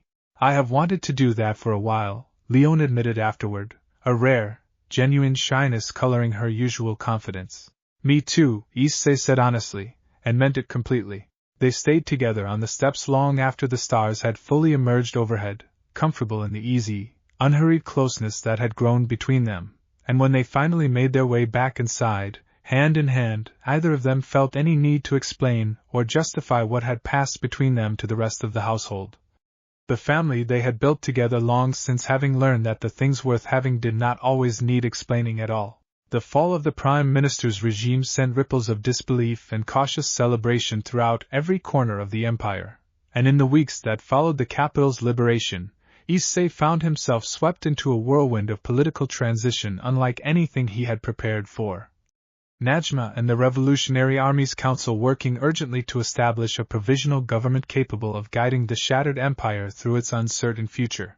The emperor, young and traumatized by everything his corrupted court had done in his name, was placed under the careful, protective guidance of the council rather than expected to rule directly, a decision that satisfied both the practical need for stability and the moral weight of refusing to simply replace one puppet ruler with another.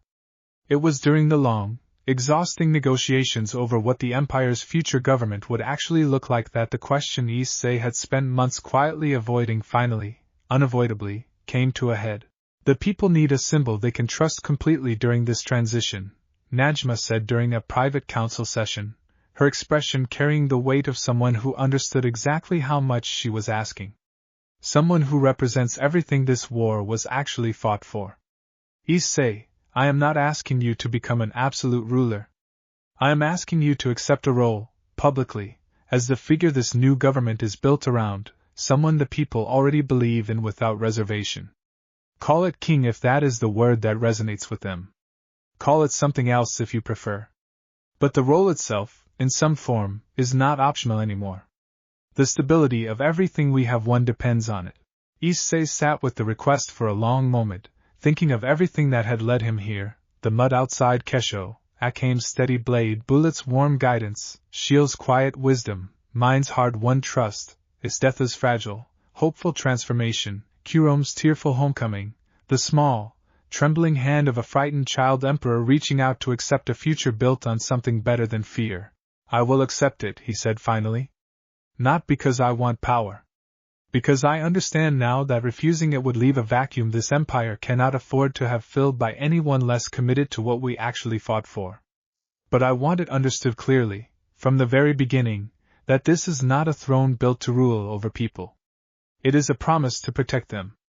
If I ever stop honoring that, I expect every single person in this room to hold me to it. Najma's expression softened into something like profound relief, and around the table the rest of the council murmured their agreement, the weight of the decision settling into place with a finality that Issei felt echo through his entire body. The formal ceremony marking the transition was arranged for the following month, a public gathering in the capital's central square, the same square where Knight Raid had once fought so desperately to save condemned prisoners from execution, now transformed into a place of cautious, hopeful celebration instead. Issei stood at its center as the ceremony began, Akame at his side as she had been through every impossible fight this world had demanded. Esdeath and the rest of Night Raid gathered close behind them, Kurom standing quietly beside her sister for the first time in years without fear shadowing the reunion. As the ceremony concluded and the gathered crowd's cautious cheers rose into the cold afternoon air, Issei felt Akame's hand find his, steady and certain, and turned to find her watching him with the same quiet, unwavering faith she had carried since the very first night they met in the rain-soaked ruins of a burning village. "You did not run from it," she said softly, echoing words she had once offered him on the road back from the western camp, a lifetime and a war ago. "I am proud of you. I could not have done any of it without all of you," Issei said honestly, looking around at the faces that had become his entire world in this strange, improbable life. "This was never something I could have carried alone." "No," Akame agreed, leaning into him as the crowd's celebration continued swelling around them, the fragile, hard-won beginning of a better future spreading slowly outward from this single square into every corner of an empire finally, cautiously daring to hope again. It never was. Behind them, Esdeath watched the celebration with an expression that mixed genuine wonder at how far she had traveled from the woman who once hunted this same man through frozen forests, and beside her mind's guarded reserve had softened, over the months, into something that looked remarkably like belonging. Sheele smiled her quiet, gentle smile. Leone laughed loud and unrestrained. Bullet's booming voice carried warm congratulations across the square. Lubbock jotted something quietly into his notebook, a new name added at last to a list that had, for once, gained rather than lost someone dear. And Kurom, standing close beside the sister she had nearly lost forever, finally allowed herself, for the first time in longer than she could remember, to simply exist without fear shadowing every moment, safe among a family that had chosen, against every reasonable expectation, to make room for her too. The war was not entirely finished. Pockets of old loyalist resistance still lingered in the Empire's farther provinces, and the work of actually rebuilding a nation shattered by decades of corruption had barely begun. But standing in the center of that liberated square, surrounded by every person who had made this improbable journey worth surviving, Issei Hyoudou allowed himself, finally, to believe that whatever challenges still waited ahead, he would not face a single one of them alone. The morning after the ceremony brought with it the sobering reminder that a liberated capital did not mean a fully liberated empire, Negenda calling the core of Night Raid together one final time before the household began, gradually, to disperse into the new responsibilities the transition demanded of each of them. "Reports are coming in from the western and southern provinces," she said, spreading a fresh map across the same table that had guided them through countless missions before this one. "Several regional lords loyal to the old regime have refused to recognize the new council's authority. Some have gone so far as to declare their territories independent of the capital entirely. This war is not over. It has simply changed shape." "I did not expect it to be," Issei said. "But I think, for the first time, I actually believe we can finish it the right way instead of just the fastest way." Negenda's expression carried a rare, genuine warmth as she studied him, the careful, calculating commander who had first offered him a place at this table months earlier, now looking at someone she had watched grow into considerably more than she had originally bargained for. "I believe that too," she said.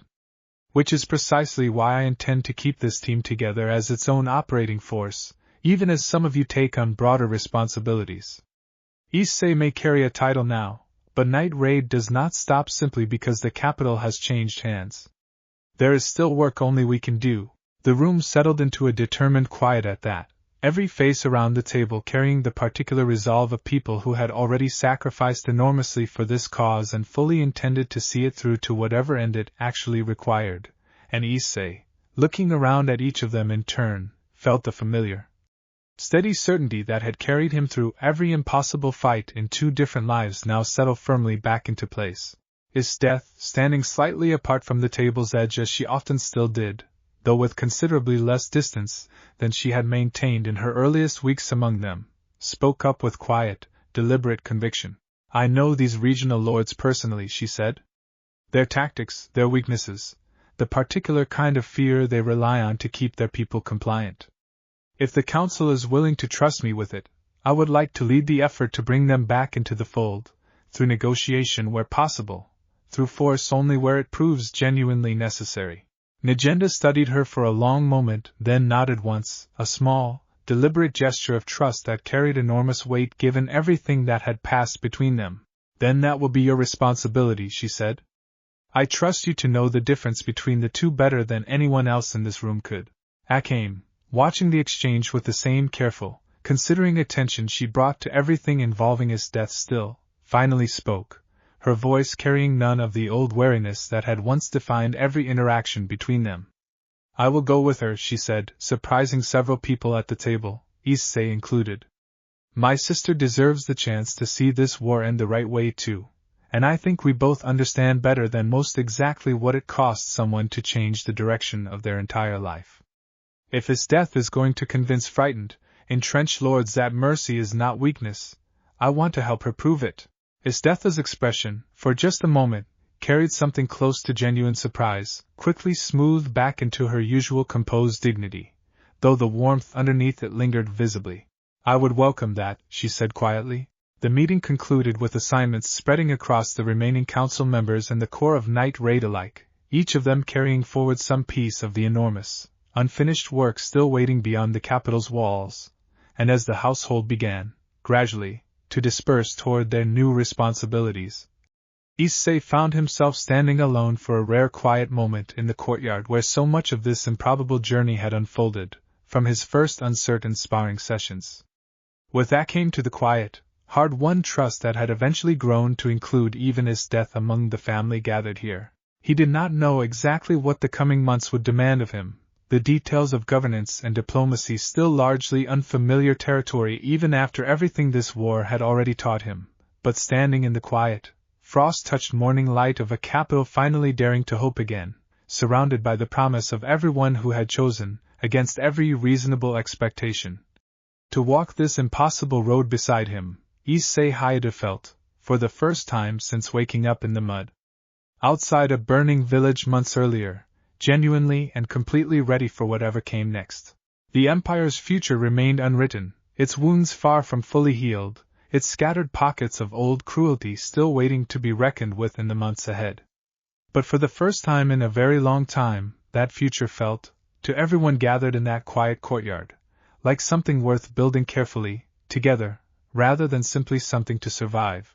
The evening following the council meeting, once assignments had been settled and the weight of the coming months had been given its proper due, Negenda declared, with unusual and deliberate ceremony, that the household would finally hold the celebration Leone had been petitioning for since the night of the first battle survived together so long ago. We have earned this, Boss Lady insisted, more or less proving her own point before anyone else could argue, appearing in the common room with an armful of bottles and a grin that made clear she had been planning this for considerably longer than the announcement suggested. One real party. No missions, no crises, no regional lords refusing to recognize anybody's authority. Just us. Nobody, not even Negenda, found the will to argue, and the hideout that had weathered so much over the preceding months settled instead into an evening of warmth and easy laughter that felt, to Issei, like the truest celebration of everything they had survived together, more meaningful somehow than the formal ceremony in the capital square had managed to be. Bullet's booming laughter filled the room as he recounted, with considerable embellishment, the story of Issei's first disastrous sparring session, and Mine's sharp protests over the exaggerations only made the retelling funnier, her guarded reserve entirely dissolved in the comfortable warmth of an evening spent among people who had long since stopped needing her to prove her worth. Sheele hummed her quiet, tuneless melody openly for the first time Issei had ever witnessed, no longer stopping the moment she noticed someone listening, and Lubbock, several drinks in, finally shared a few of the names from his careful notebook, the household honoring each one with a quiet, respectful toast that turned grief, for one evening, into something closer to gratitude. Kurom sat close beside Akame throughout the celebration, still cautious in unfamiliar company but visibly, steadily relaxing as the evening wore on, and it was Chelsea who eventually coaxed her into an actual smile, teasing her gently about her habit of hovering at the edges of every room until someone insisted she belonged fully within it. You are allowed to just enjoy this, Chelsea told her cheerfully. Trust me, I know it takes some getting used to. But you have earned it as much as anyone here. Esdeath, seated near the fire with a rare, genuine ease settled into her posture, watched the celebration unfold with an expression that mixed quiet wonder with something that looked, more and more with each passing month, like genuine belonging. And when Leone dragged her, laughing, into an impromptu and thoroughly uncoordinated dance across the common room floor, the sight of the Empire's former strongest general laughing without restraint drew a startled, delighted round of applause from the rest of the household. Issei watched it all unfold from a quiet corner of the room. Akame settled comfortably against his side, and felt something in his chest ease that had been carrying tension since the very night he woke up alone in the mud outside a burning village, an ache he had not fully realized he was still holding until this moment of complete, unguarded warmth finally released it.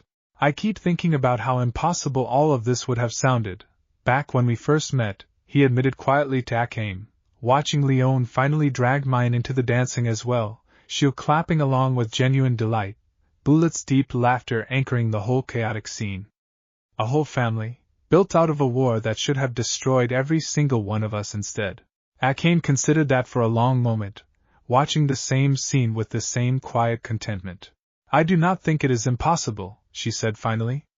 I think it is simply what happens when enough people decide, again and again, to choose each other over everything the world tries to convince them is inevitable. She turned to look at him, something soft and certain in her dark eyes. We chose this. Every single one of us, every single day since you fell out of that sky. That is not luck, Issei. That is work. Ours. Issei leaned down to press a gentle kiss to her forehead, and around them the celebration continued late into the night, the household's hard-won joy spilling out through the old manor's walls into the cold, clear evening beyond, a small, fierce beacon of everything this impossible war had ultimately been fought to protect.